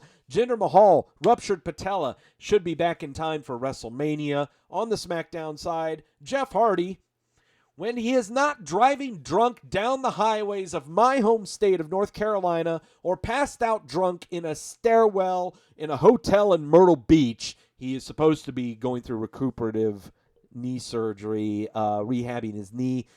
There is no fast lane for this year, but he will be back in the next couple of weeks to follow through on this program involving Edge and Randy Orton. Lars Sullivan, major recuperative surgery of ACL and MCL tears on his right knee, should be back in time for WrestleMania. Xavier Woods and Ember Moon still going through torn Achilles, rehabbing their surgeries. They'll both be back in time for the SummerSlams. Kalisto, dislocated shoulder. He should be back around in time for Elimination Chamber. And on the NXT front, Boa, torn rotator cuff and labrum, won't be back until SummerSlam times. And finally, Fandango, dislocated elbow. He should be healthy about now and should be showing up. But Tyler Breeze has been doing stuff on 205 Live, so we don't know what's going to be going on with Fandango. Gosh, he's only been on TV maybe 3 or 4 times in the past year and a half due to injuries. So not sure what's going to go on with that front. But those are the people that are hurt. What about the people who aren't hurt? What about the people who are perfectly healthy? What about the people who haven't been on WWE television or pay-per-view for, say, 3 weeks? They end up on a very special list. A very special list of my own design, of my own hard work and undertaking, that could be seen very soon in the next month. Its second Hall of Fame inductee to make this a family affair. It is the WWE Milk Carton. Oh, I feel so light, moving so quickly, so many people off of me. God, this feels so good. I've never walked so faster in my life. Only Larkin is heavy as fuck. All right. Let's start things off over on the Luchador front. Grand Metalik and Lince Dorado have not been on television since the January 31st episode of SmackDown, where they took part in a fatal 4-way tag team match to determine the number 1 contenders for the tag team titles on the SmackDown. Damian Priest, haven't seen him since the January 29th edition of NXT, where he faced off against Double D, Dominik Dijakovic. He wanted to have a piece of the North American title. When am I going to let Baby Tedesco choose my locks for the pay-per-view? Hayden. Actually, I think the baby would have a better job at me. That's for sure. Yeah. Lily would have a better job at picking the winners than I do. But I went 5-1 last time, so I think I'm going to be okay. Yep, Taffy pulled Aleister Black is the Damian Priest. Diana Purazzo. Is that how you pronounce that? Purazzo Perazzo. Smith. Deanna Smith. Haven't seen her since the January 29th episode of NXT, where she faced off against Shotzi Blackheart to make Shotzi Blackheart look good. Your guess is as good as mine. Edge. Haven't seen him since January 27th episode of Raw. We know what happened on that episode. We know it's kayfabe. He's not hurt. He's going to be coming back soon to do the little grudge match with Randy Orton for WrestleMania. But I got to have him up here. Right? I think so. No Way Jose. Haven't seen him since the January 27th episode of Raw, where he faced off against Mojo Rawley for the 24/7 title. Fun fact about No Way Jose. This is his 3rd or 4th brand new picture for the WWE roster.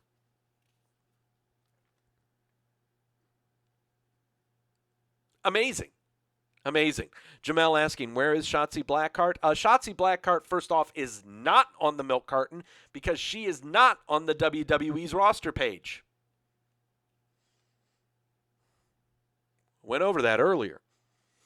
So, I'll never, Jamel bring it up, I'll never forget how long we had him on the Milk Carton and how he had so many people kidnapped from his conga line. God, that was great. I miss those times. But then he was overtaken by our stalwarts. Mia Yim, haven't seen her since the Royal Rumble on January the 26th, and the following people haven't been seen since that show as well. Shelton Benjamin, Tamina, haven't seen them since the Royal Rumble. Also not on this list is Xia Li. Xia Li we haven't seen since the Royal Rumble as well. Io Shirai, have not seen her since January 22nd episode of NXT. She has a knee sprain. She should not be on the list. She should be on the injury list. Has a knee sprain. We're not sure how long she is going to be out. So this is a mistake by me. I deleted Xia Li's Milk Carton, but I should have deleted Io Shirai's. So my bad. Sasha Banks, we already went over this shit. Hasn't been on TV since January the 17th episode of SmackDown, where she was involved in a segment involving Bayley and Lacey Evans. Kayfabing an ankle injury. She's good to go. She's been filming for The Witcher Season 2. I mean, that or The Mandalorian Season 2. She's doing some filming for a TV show somewhere.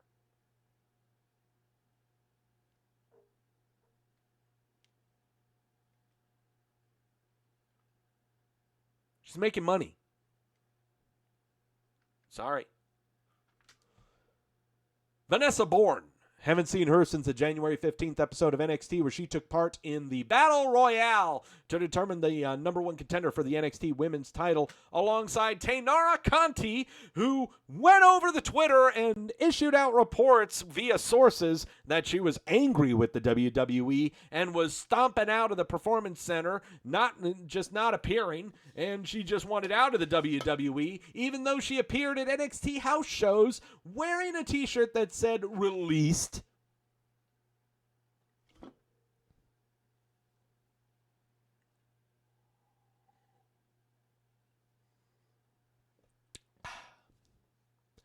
Sources. Get them straight.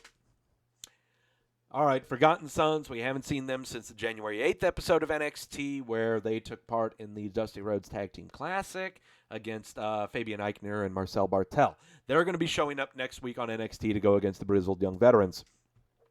Big Show. Haven't seen him since January 6th episode of Raw, when they had a fist fight,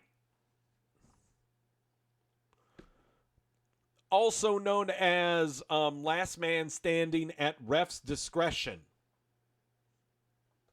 I guess that's what it's called. Kit in the chat room, whee! I guess that's what it's called. You just made it in time for the Milk Carton, Kit. Kurt Hawkins and Zack Ryder, we have not seen them since the December 30th episode of Raw last year, where they took part in a handicap match versus Drew McIntyre to pump Drew McIntyre up for his inevitable win at the Royal Rumble.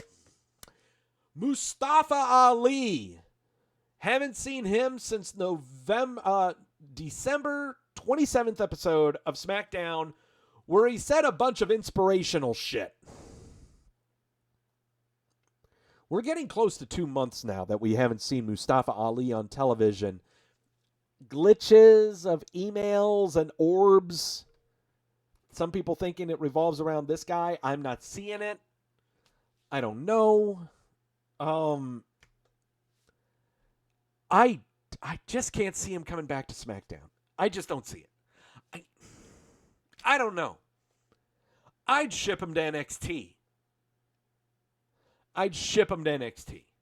Okay? It's just not working. It is just not working. Marina Shafir and Jessamine Duke, haven't seen them since the December 18th episode of NXT, where they were at ringside during the title match between Shayna Baszler and Rhea Ripley. Marina Shafir had a child. She hasn't been on TV, and she's been in a wheelchair, I believe. Jessamine Duke has been streaming video game stuff.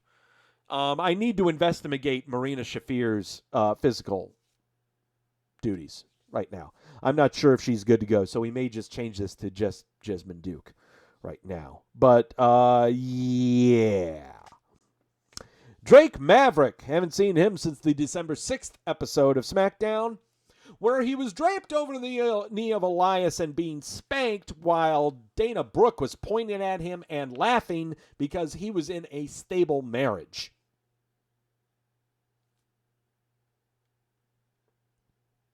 Need to double check on the main roster if he is still really on SmackDown.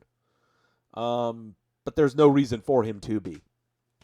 Titus O'Neil. You know what? I don't care. December 2nd episode of Monday Night Raw, chasing after the 24/7 title. It doesn't matter. This guy can do whatever he wants. Okay? He's making our nation a better place, or at least the city of Tampa. Where everyone, I am convinced that everyone in Tampa is now educated, well-nourished, has a home, a job, and a car.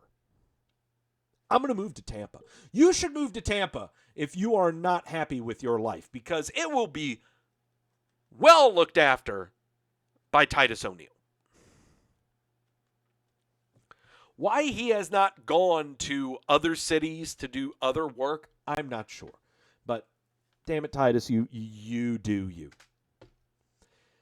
Shane Thorne, we haven't seen him since the November 27th episode of NXT, where he faced off against Mansoor, who we were convinced only faced off against people in South Dakota.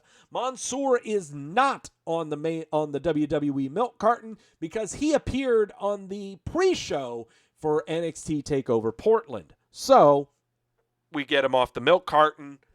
In comes Shane Thorne. I'm sure he's going to be on 205 Live or something. Yeah, we'll just go ahead and put that.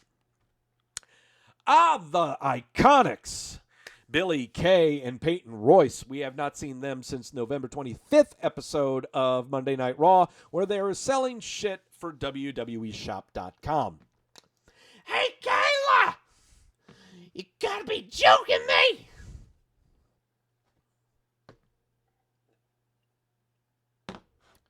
You call that journalism?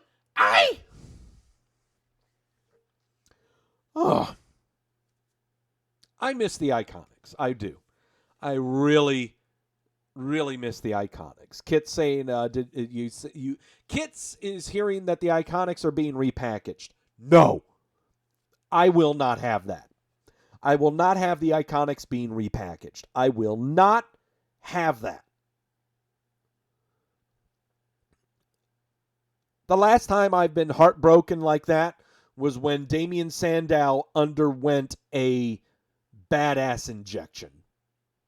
Underwent a fit of badassery. As well as Alberto Del Rio. Del Rio underwent badassery. I can't have that. I cannot have them repackaged. I will not have that happen. Kid, why'd you set me off like that? The B-Team. Bo Dallas and Curtis Axel. Haven't seen them since the November 15th episode of SmackDown, where they were in the ring with Drew Gulak and they were making fun of Braun Strowman. All right.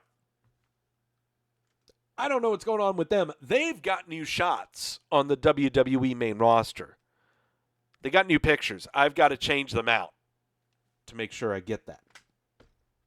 Aaliyah. Haven't seen her since the November 13th episode of NXT, where she was kicked in the schnoz by Xia Li. They put a ketchup pack on her nose to make it look like she had a broken nose. Do you know of a broken nose that was so severe that you're out for 3 months? I don't either. Not unless your nose has been shoved deep inside your skull that it's coming out the backside. I think she might be leaving us.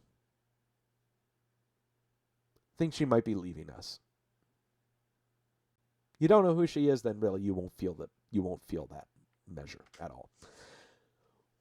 Arturo Ruas, have not seen him since the debut of NXT on the USA Network, September the 18th of last year, where he faced off against Pete Dunne to further prop up that Pete Dunne is a thing, and it worked. Your guess is as good as mine on this one. I don't know. The next one, bringing up, could very well go an entire calendar year without being on WWE television or pay-per-view. However, I've got a feeling this is the one, if we're going to introduce a superstar back into the roster, this is where we repackage. EC3 has not been on television since June the 7th, where he took part in the Battle Royale at the last Super Showdown out of South Dakota. I don't know what's going on here.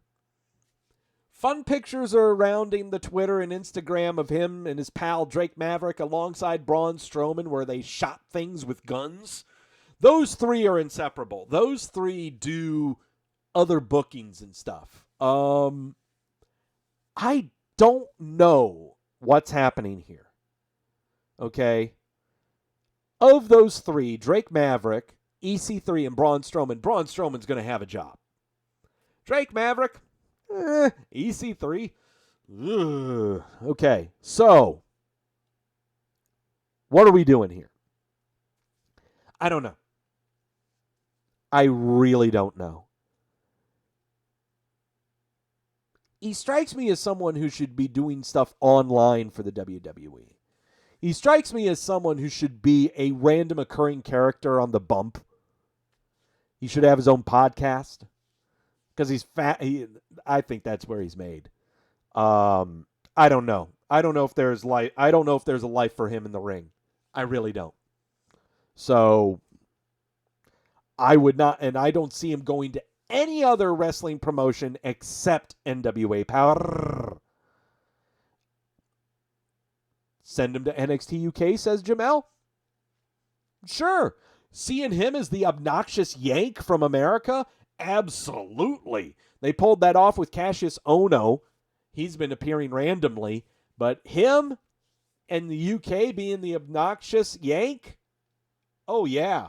He can job out to the NXT UK guys, no problem. Oh, yeah. I would book that in a heartbeat.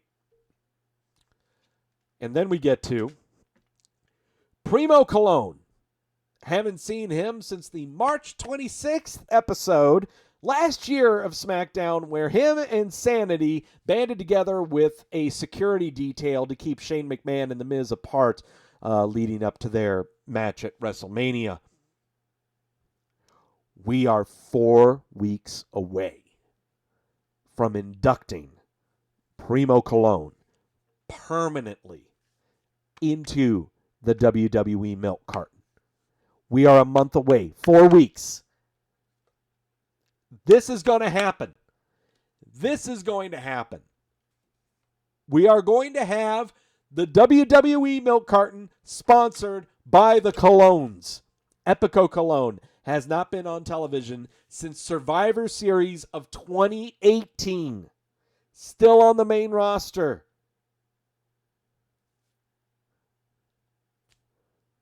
It's amazing when you think about it. It's amazing when you think about this. Man. The Colóns present the WWE Milk Carton. I still got to try to think of graphics for this. It's going to be tough. I'm not very good at graphics. I'll be honest, I'm not. I'm better at researching. I'm not very good at the graphics. Maybe you all can help me out with this. Send in your submissions to the Twitter handle at Doug Wrestleview. That's where you can find me on the Twitter. I'm a lot more active on the Twitter now that I have a good job where I'm not doing stuff. I have a job to where I'm online and I'm putzing around on Twitter a lot more, so you can find me on there.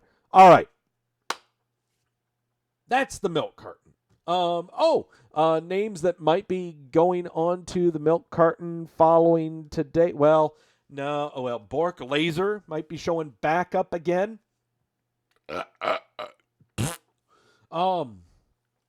We have some returning people who may be showing up. I'm not going to name names. Someone who just came back to the NXT roster recently might be appearing for the first time. A lot of return entrants could be showing up. So, Jamel, Twitter is a zoo. Good luck. A lot of blocking, a lot of muting, dude. It's what I do. You know. But,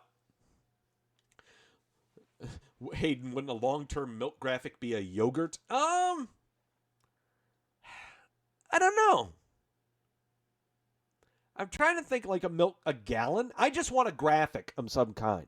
The colognes don't necessarily need to be on a milk carton. Wow, alfalfa going on there. The colognes don't necessarily need to be on a milk product. I just want a graphic of some kind. The colognes present the WWE Milk Carton. Something like that. That's kind of what I'm looking for. Okay, do we do predictions or the whiteboard? Predictions or the whiteboard? What do we do? Predictions or whiteboard? Sip of the sources. You guys in the chat room, help me out here. Do we do predictions or whiteboard?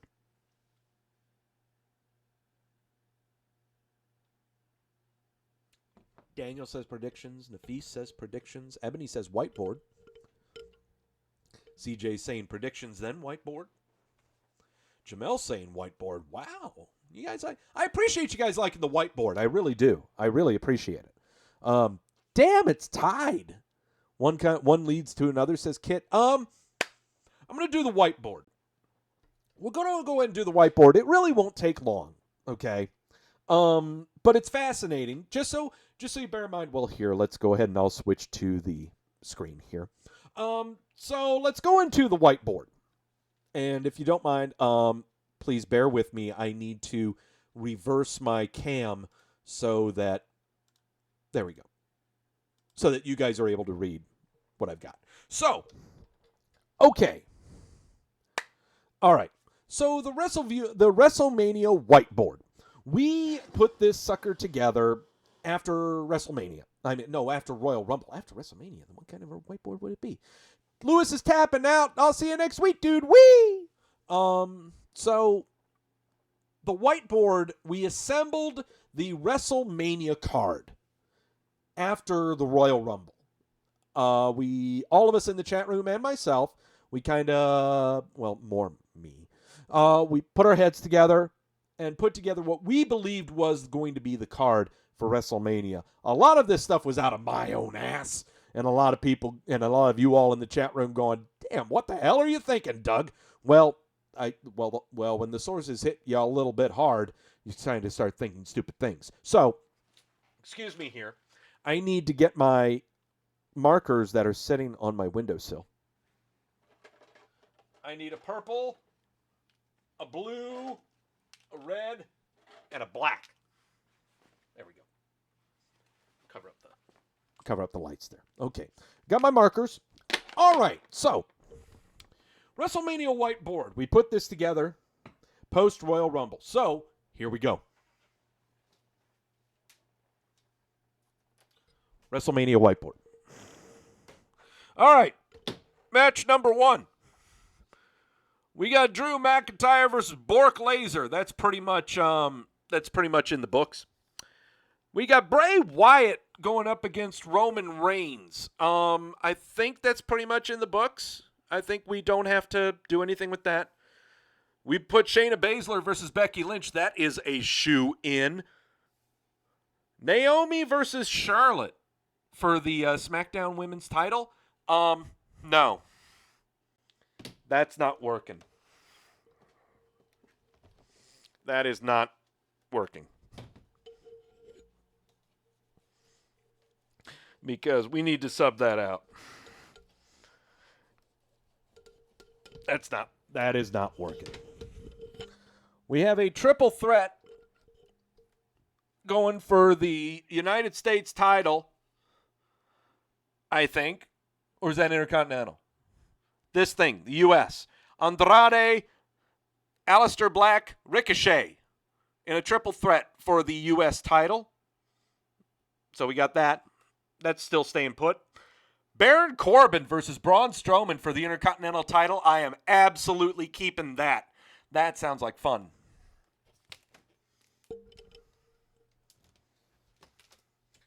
Okay, and finally, how do I do this so that you guys can hear me? Goddamn microphone. Kabuki Warriors versus Bayley and Sasha Banks. I don't think this is happening, but we still need to have a women's tag team match. So we are striking that. That's not working. That's not working. There's going to be another tag team match of some kind involving titles, but we're not sure what. Probably a clusterfuck. And we know we're getting Randall Orton and Edge. But the problem is we still have 2 other matches and a dream match to think up, because this is going to be a 12-match card. 2 grudge matches and a dream match of some kind.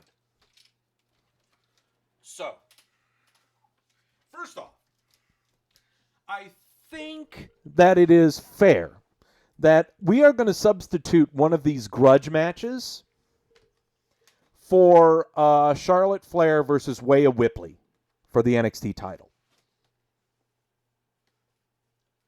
Because we did not imagine that any NXT belt was going to be on this. So, let's go ahead and do that. Rhea Ripley, Flair. No, I spelled that wrong. It's not with an R. I spelled that wrong. Rhea Ripley.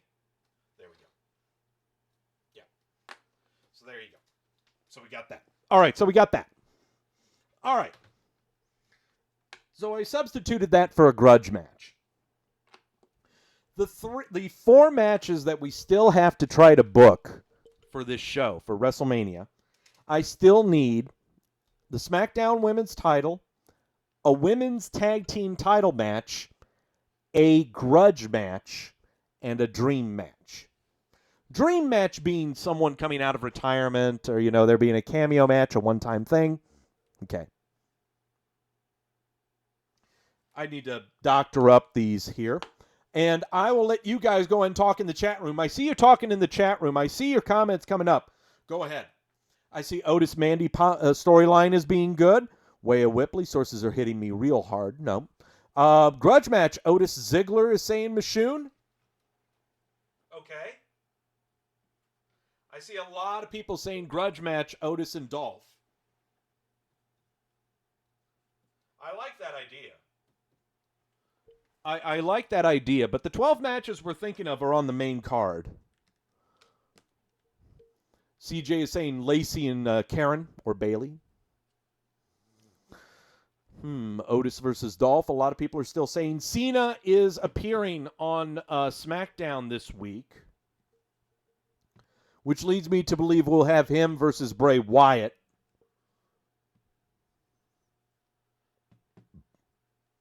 I don't know. I don't like that. Daniel bringing up, now here's the thing, and Gil's bringing it up too. Everyone has been talking about Undertaker AJ Styles, which makes no sense to me whatsoever. It makes no sense. Kayla versus Doug in a grudge match. I like Kayla. I don't have any problem with her. Michoon Mandy versus Sonya. I am buying that, or a mixed tag of Mandy and Otis versus Sonya and Ziggler. I can buy that. And mixed tag match.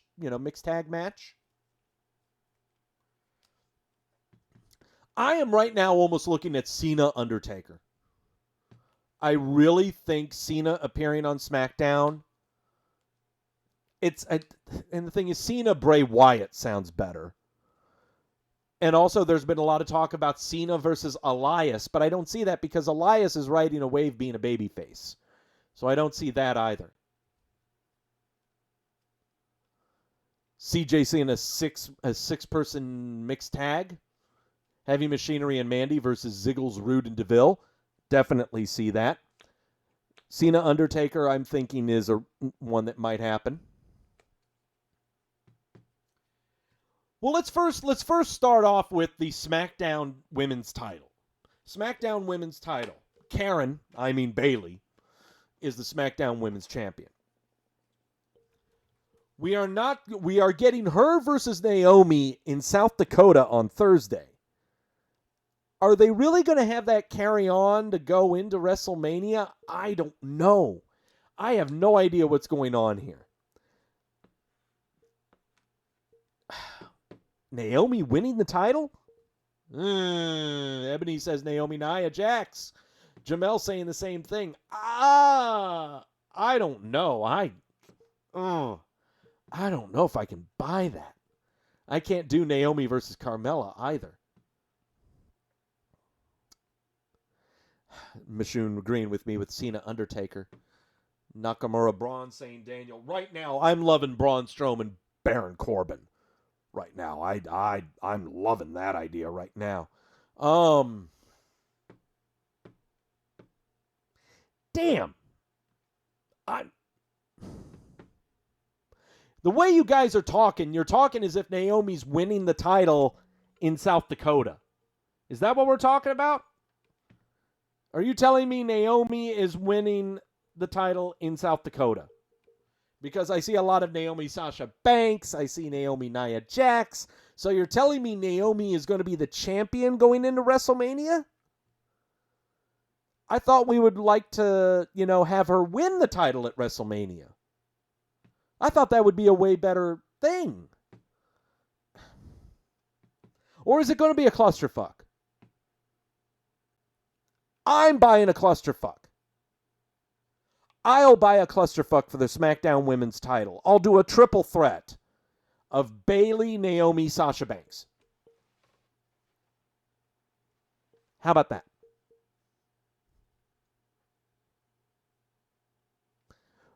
How about that one? South Dakota, it's going to be a run-in. It's going to be a run-in at South Dakota. But okay. I'm putting it down for a triple threat. Because I cannot buy Naomi being champion going into WrestleMania. I just can't do it. I just can't do it. Or is it a fatal four-way? Am I throwing Lacey Evans into the mix?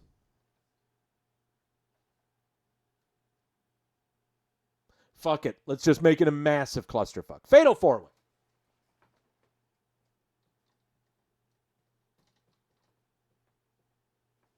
I spelled it wrong.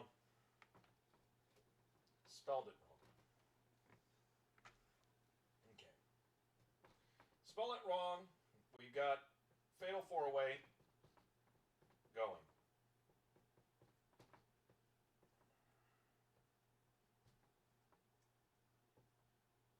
Okay. So small. Okay, there we go. All right. Got that. Women's tag team title match. We are going to have this. We're going to have a women's tag team title match. And I know who I'm doing. I'm having a women's tag team title match. This time it's returning. It's happening. This is where you do it. Yes, the women have tag team titles. We are going to showcase it. Jamel is saying the Iconics. I would love for it to be the Iconics. Don't get me, well, you just took me off my thought. The Iconics won the tag team titles at last year's WrestleMania. We're going to do it again? I don't know. Women's tag team titles could be a clusterfuck. It could be. It could be. CJ, I would have Nia team up with someone like Tamina. That's what I was thinking. I was thinking Nia Jax, Tamina, squashing Asuka and Kairi Sane. I don't know. Gil's saying the Iconics should win it at every WrestleMania. Oh, boy. Nia, Alexa? No, because it's Alexa Nikki Cross. You can't do that. But you can do Alexa Nikki Cross, says Ebony. You can do that. See why not? Sounds like a surefire to me. Let's do that. Alexa Bliss and Nikki Cross versus Kabuki. Yeah.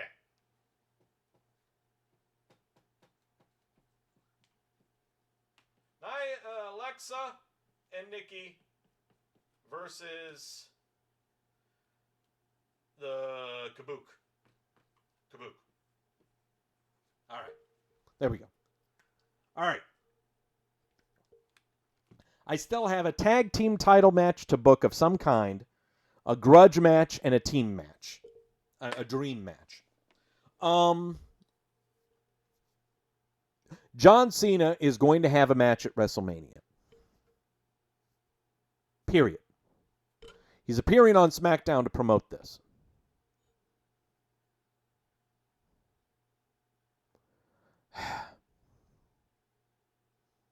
The people saying, the reports saying John Cena and Elias makes no sense because Elias is on this babyface tear right now.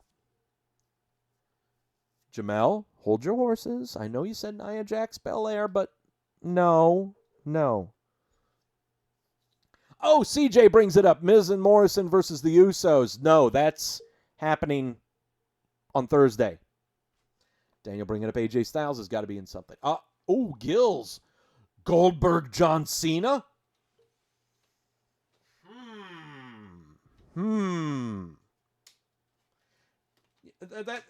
That's intriguing. That's intriguing. Cena needs a match. I'm not having it against Elias, and I'm not having it against Bray Wyatt. John Cena needs a match. Who's John Cena got, guys?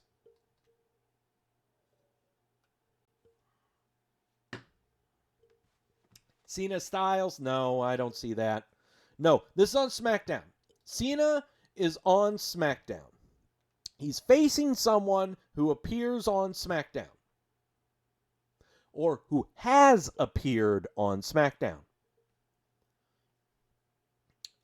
Daniel's bringing it up. No, it's not Styles. I'm looking at Undertaker or Goldberg. I think Undertaker. Cena, Undertaker. I mean, I would do Cena, Bray Wyatt, but no. Bray Wyatt's going with Roman Reigns. Period. I'm going to do Cena, Undertaker. Triple threat, says Jamel? Oh, God. I can't do a triple threat. CJ saying Goldberg. You know what? Goldberg's been on TV more recently. Undertaker really hasn't been shown a whole lot. I'll do that. Cena, Goldberg. I'll do Cena, Goldberg as a dream match. Come here, Marker. There we go. Cena, Goldberg.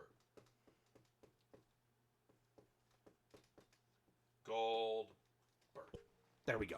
Okay. Two more matches. Another grudge match. We need another grudge match of some kind. You guys were talking about a mixed tag match. I will do that. You guys were talking a mixed tag match. Let's go ahead and put that in there.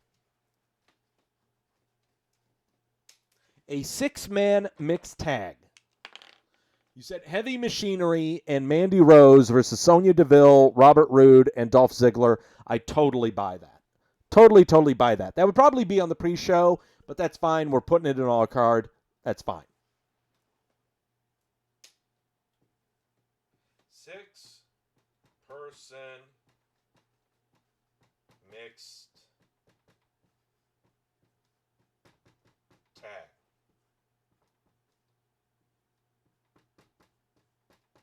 There we go. 6-person mixed tag. Okay, finally. A tag team title match of some kind, whether it Raw or SmackDown. Your Raw tag team champions right now are Seth Rollins and Murphy. SmackDown side, it's the New Day. CJ, what you saying? Cena wouldn't be gassed? Oh, that's right. You're right. So,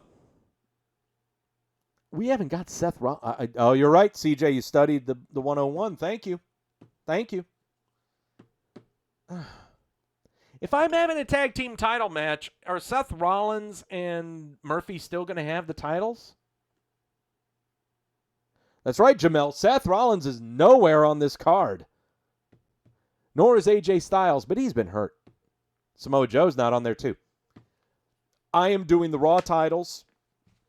Seth Rollins and Murphy versus Samoa Joe and Kevin Owens. It's been going on for so long, they are going to carry this on.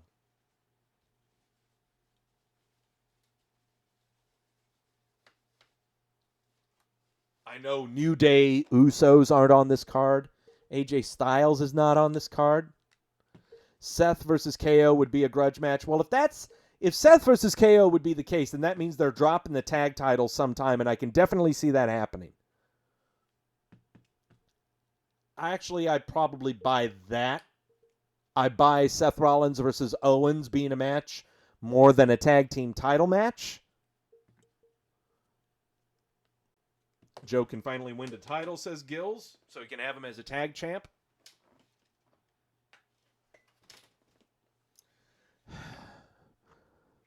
Yeah, Kofi, we haven't put New Day on this card.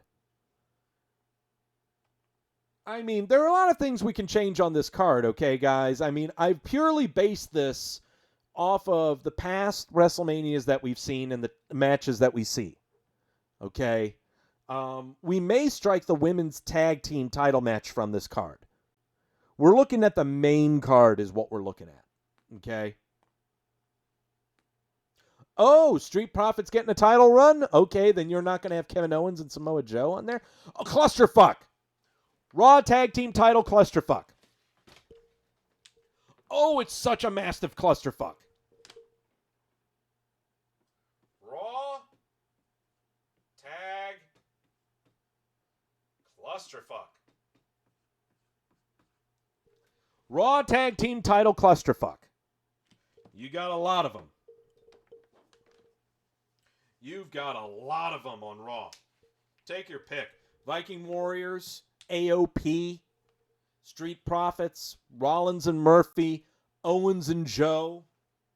Throw another tag team in there for good measure.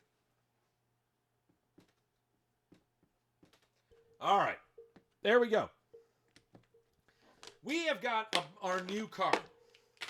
This is our new WrestleMania card.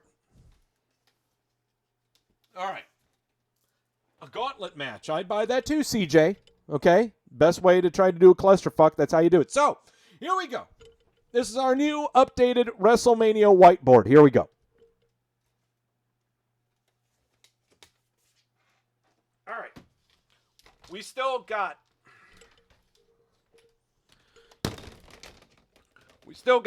Drew and Bork.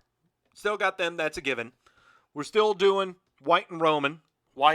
That's still a given. Baszler and Lynch. That's a given.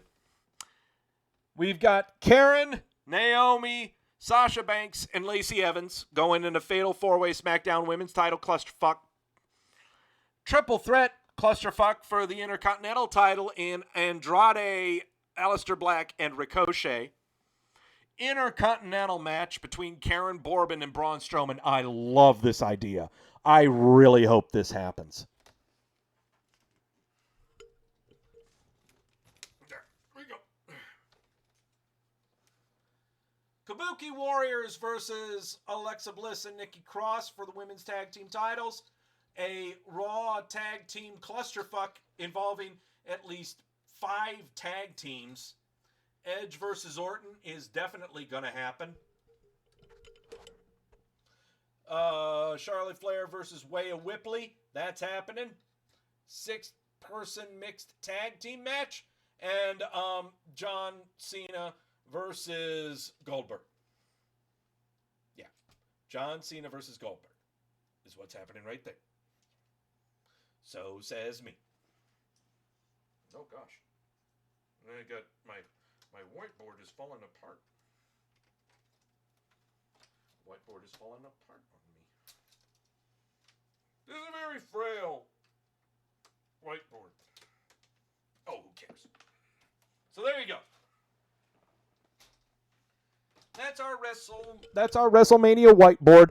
We will come back to it probably after Elimination Chamber is when we'll come back to that. Let me switch around my webcam here real quick because we are fine there. There we go. There we go. CJ, WWE has 2 Jews. You got to be specific. Well, muscular Jewish guy. How about that? Okay. All right. That is the WrestleMania whiteboard. These are annoying me.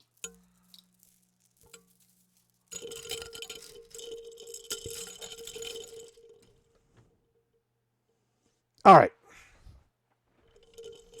All right, that's enough about that. We have done our fantasy booking, and you guys were trying to tell me that Naomi is dropping the title in South Dakota. Let's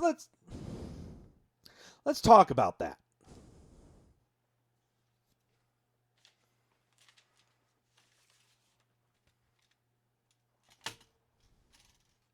All right. Let me double check on this. Super Showdown. Pay-per-view coming up Thursday, coming out of South Dakota, Riyadh, South Dakota. On the WWE Network, we are looking at 3, 4, 7 matches on the card. 7 matches on the card means we are going to do 4 locks. Are we doing 3 or 4 locks, guys? Discuss amongst yourselves. I need to grab a pencil. 7 matches on the card for Super Showdown. Am I doing 3 or 4 locks? Need pencil. Need pencil. Where's pencil? Huh? Pencil. Pencil. No. Pencil. Pencil. Pencil. There. There. Whiteboard, come back here. Okay. 3. Everyone's saying 3. Okay. Everyone's saying 3, so 3.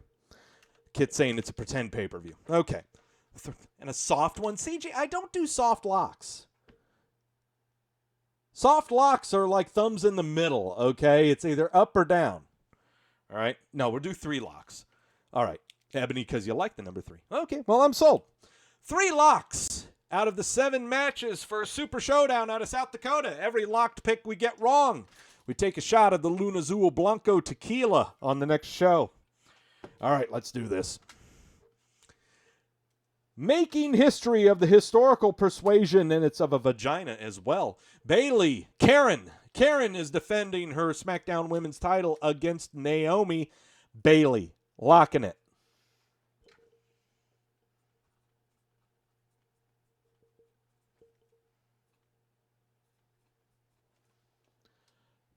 Mashun say, I'm about to do 4 locks. Okay, no.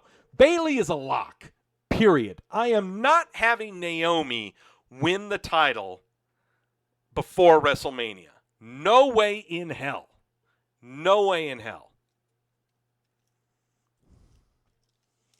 Because a face has to win an historically historic match? No, she doesn't.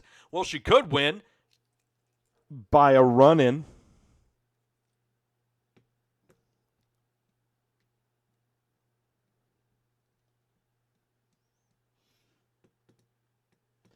I just don't see this happening. I just don't see this happening. I may not even see the match happening.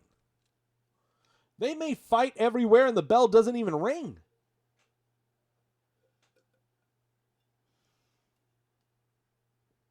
I just don't see this. This does not seem right.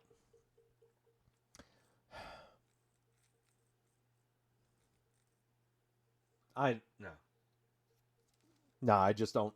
I can't. No. No. I'm taking Bailey. I'm locking it. I don't care. I understand what you guys are saying in the chat about, a babyface has to win. I'm not. No.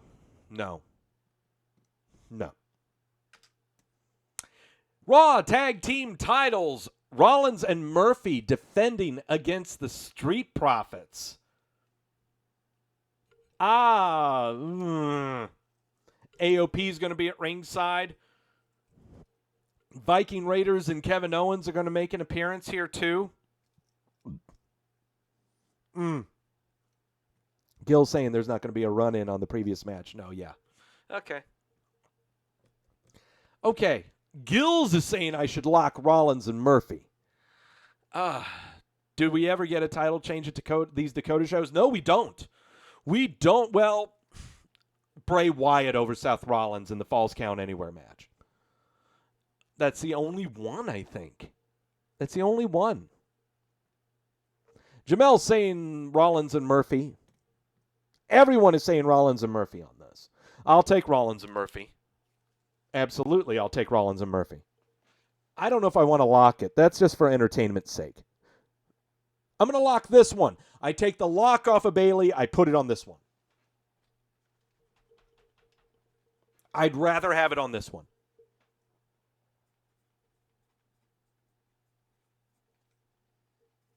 I'd rather lock this one. I feel better locking this one. Okay. I'm allowed to do that, right? I'm allowed to take off locks and put it on a different one. That's the first time I've ever done that. Jamel saying the Street Profits could win off a DQ. I know. I try to think about that.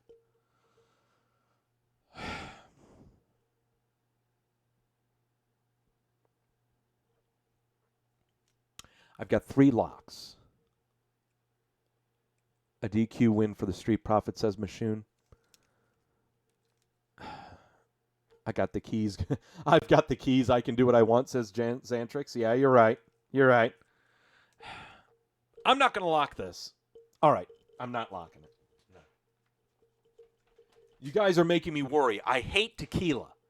I will not have any tequila. Okay? I'm trying to make this a tequila-free year. Okay? We can lose all we want, but I am not losing on the locks. The gauntlet match for a trophy. R-Truth, Rusev, Andrade, Bob Lashley, AJ Styles, Eric Rowan. CJ saying you lock Bray Wyatt, that's guaranteed. Well, this is all I know. Well, we're going up to we have 5 matches, and I've got 3 locks, so I got to use them here.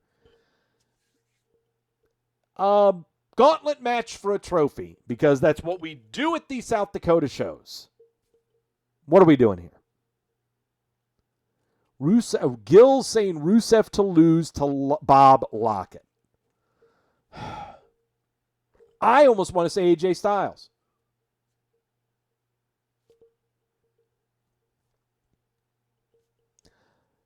The problem is, I'm looking on this. There's 3 baby faces and 3 heels, and the 3 baby faces are Well, actually, not even 3 baby faces. There's 2. I got 2 baby faces in this tournament. Rusev and R-Truth. And R-Truth is not a dependable one. He's not going to go long. Look at 4 heels on this. Could go a long time.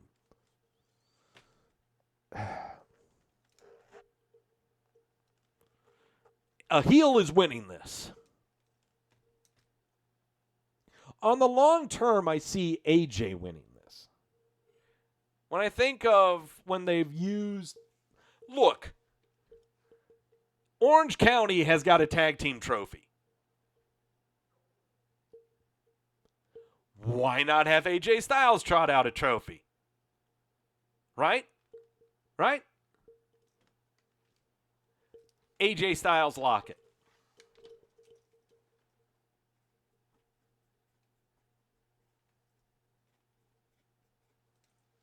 AJ lock it. Truth gets through Rowan and Andrade. CJ, have you heard or seen? Bob Lashley beats Truth. I mean,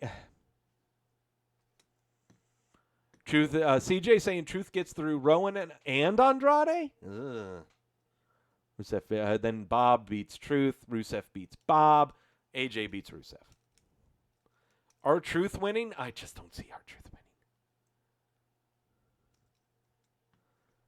Xantrix saying jank version of Undisputed Era Gold, the only cup that matters. Yeah, but that's the thing. I'm looking at Orange County having a lot of hardware to show off on Raw. That's what I'm looking at. So I'll take AJ Styles. I lock it. That's what I do it. That's how I'm doing this. Roman Reigns versus Karen Bourbon in a steel cage match. We are not having Karen Bourbon win this, are we? No way in hell. Usos are going to interfere. They aren't on the card. Rude and Ziggler are going to interfere. They're not in the card. Roman escapes with the door escape. Lockett, says CJ. Roman Lockett, says Gills. Burdern gets the win, finally ending the feud, says Jamel. Well, they're only carrying on this feud because of the South Dakota show. That's all. This would have ended after Royal Rumble if it weren't for the South Dakota show. Roman Reigns. Lock it. I'll take Roman and I'll lock it. Take Roman and I'll lock it. That sounds simple, right? We want to end this, and I want to see Karen. I know I am going against Fantasy Booking 101, but I am so drawn to the idea of Braun Strowman versus Baron Corbin at WrestleMania. I am so drawn to it. It just sounds so good for WrestleMania. I've got to stick to my guns on this. I can't have Corbin winning this match. New Day, SmackDown Tag Team titles, putting them up against The Miz and John Morrison. I don't even have them on the WrestleMania card. None of these guys are on my WrestleMania card. What am I doing? What am I doing here? What am I doing? Braun did have beef with Bourbon, asks CJ. Yes, he did. Yes, he did. What am I doing here? Jamel saying Mizmo wins the belts. No lock. Gil saying he sees the heels winning. CJ saying they win. You all are saying they win, huh? This all really just to build up Xavier Woods' inevitable return?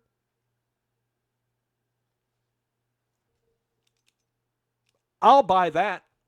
I'll take the Miz and Morrison. Sure. I'll take a title change of this variety.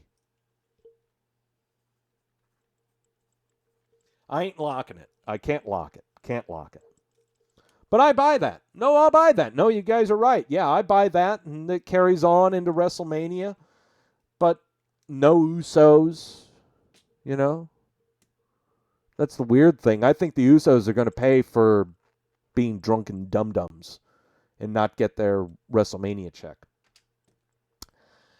Bray Wyatt defending the Universal Championship against Goldberg.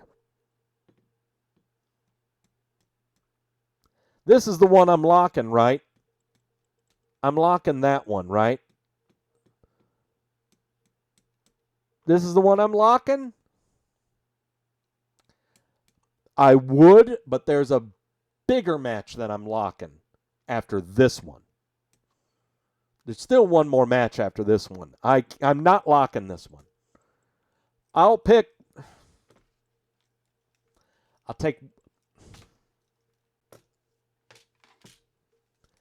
I just can't take Wyatt. I see Goldberg DQ. I see Goldberg DQ. I see Goldberg DQ. Cena shows up. Fiend taunts. Then Goldberg shows up saying he still wants him. Cena says, no, I want him. They both go to Elimination Chamber. Oh, God, Doug, you're thinking way too fucking much. You're going off the deep end here.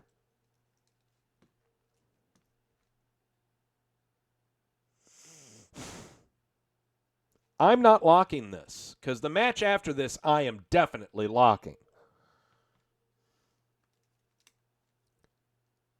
Cena Goldberg at Elimination Chamber, says CJ. I've got it at Mania. Goldberg brains is stupid. I agree, Kit. I would not do Goldberg Roman. I'm stuck on Cena Goldberg at Mania, is what I want. I want Wyatt Reigns at WrestleMania.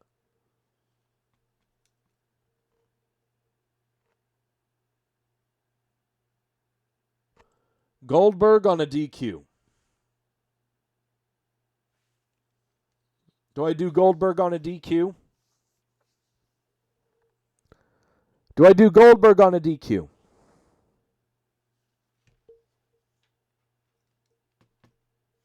Goldberg Reigns is not really stupid. I mean, Kit, when it comes to Goldberg Reigns, that's a match you book for this kind of show at Super Showdown. It's not for WrestleMania. I want the South Dakotans' money for that match.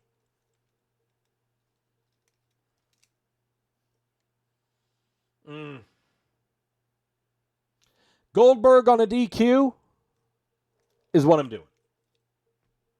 I can't see Goldberg going clean to Wyatt.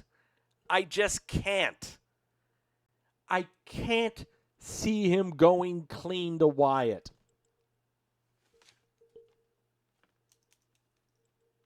I'll take Goldberg.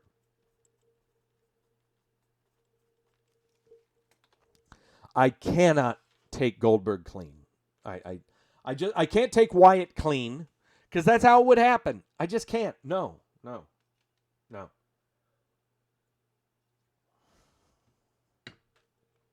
just can't. CJ, yeah, you're bringing up Goldberg Lesnar. It was hype as hell, but it lasted 12 seconds, which was funny until WrestleMania. And the WrestleMania match was great. All right. I can't linger on this. Goldberg on a DQ. Goldberg is winning on a DQ. I can't have Wyatt clean. Finally, the one that I am locking, and it's a no-brainer. Lesnar over Ricochet. Lock that son of a bitch.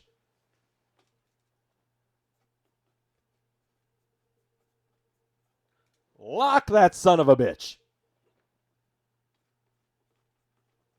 No fucking brainer. You guys forgot about this match. You all forgot about this because they hadn't talked about it on Raw for the past 2 weeks. No one's talking about this match. This is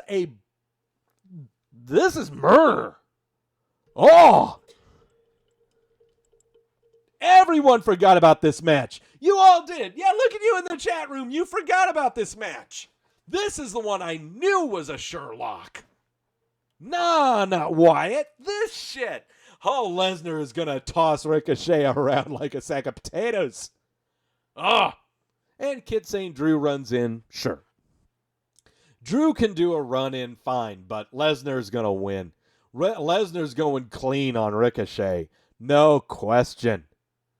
Lesnar clean. Clean as a whistle. No problem. Locking that son of a bitch. All right. Those are the predictions for Super Showdown, and here we go. Here are your predictions for Super Showdown out of Riyadh, South Dakota. I'm taking Karen over Naomi for SmackDown Women's title. She's going to win that match. I just can't have Naomi winning the title before WrestleMania. Rollins and Murphy retaining the Raw Tag Team titles over the Street Profits. A lot of people are going to be running in on this thing. Gauntlet match for a weird-looking trophy. I am taking AJ Styles, and I'm locking it to go alongside Orange County with their weird-ass trophy. Roman Reigns over Karen Bourbon in a steel cage match. I'm taking Roman Reigns, and I'm locking that. Miz and John Morrison becoming your new WWE SmackDown Tag Team Champions. Not locking this. That's just what I'm thinking. Goldberg winning via DQ over Bray Wyatt. There's no way in hell I'm having Goldberg go clean, and there's no way in hell Wyatt's going clean. And finally, Bork Laser tossing Ricochet around like a hajib to everyone's happiness and locking that. Locking it so hard. Locking that thing so hard, I can't think of an analogy. Oh, God. What did I do? Doug, what did you do to the background? Doug, what did you do? You were too busy taking care of all the other shit on this show, and you didn't fix the thing. You didn't fix the thing. We'll fix it right now.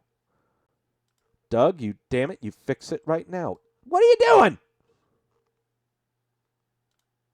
There. Doug, what the hell are you thinking? Too many sources? Yeah, you're right. Yeah, you're right, Jamel. But hey, that's par for the course, isn't it? It's par for the course. I'm the SmackDown graphic hacker. You're damn right, Gills. I'm the one that's been hacking and showing an envelope and 16 orbs, even though I thought it was 12. Nafis loving the beads. Yeah. And they were getting annoying on my neck, is what they were getting. That's going to do it for Wrestleview Weekly. Thank you all so much for showing up. We went through 2 cans of the great Hopcakes IPA. I got 6 more. But I was debating. I'm going to fill you in right now, guys. It was either going to be this, but I also have a growler sitting in the fridge. I'm going to break it out next week. I shit you not. It is a stout out of Foothills Brewery from Greensboro, North Carolina, and it is called Sexual Chocolate. So I'm busting out the Sexual Chocolate. I'm busting out the Mark Henry next week to be my chaser regarding some of these locks that we made. Everyone going, wee! You guys know the drill. Thank you all. Thank you all so much for stopping by. Andrew, Jamel, Daniel, Gills, Kit, CJ, singing Mark Henry's theme, Mashoon, wee! Jamel, yeah, I'm tributing Mark Henry is what I'm going to do. It's sexual. I don't know his theme. All right.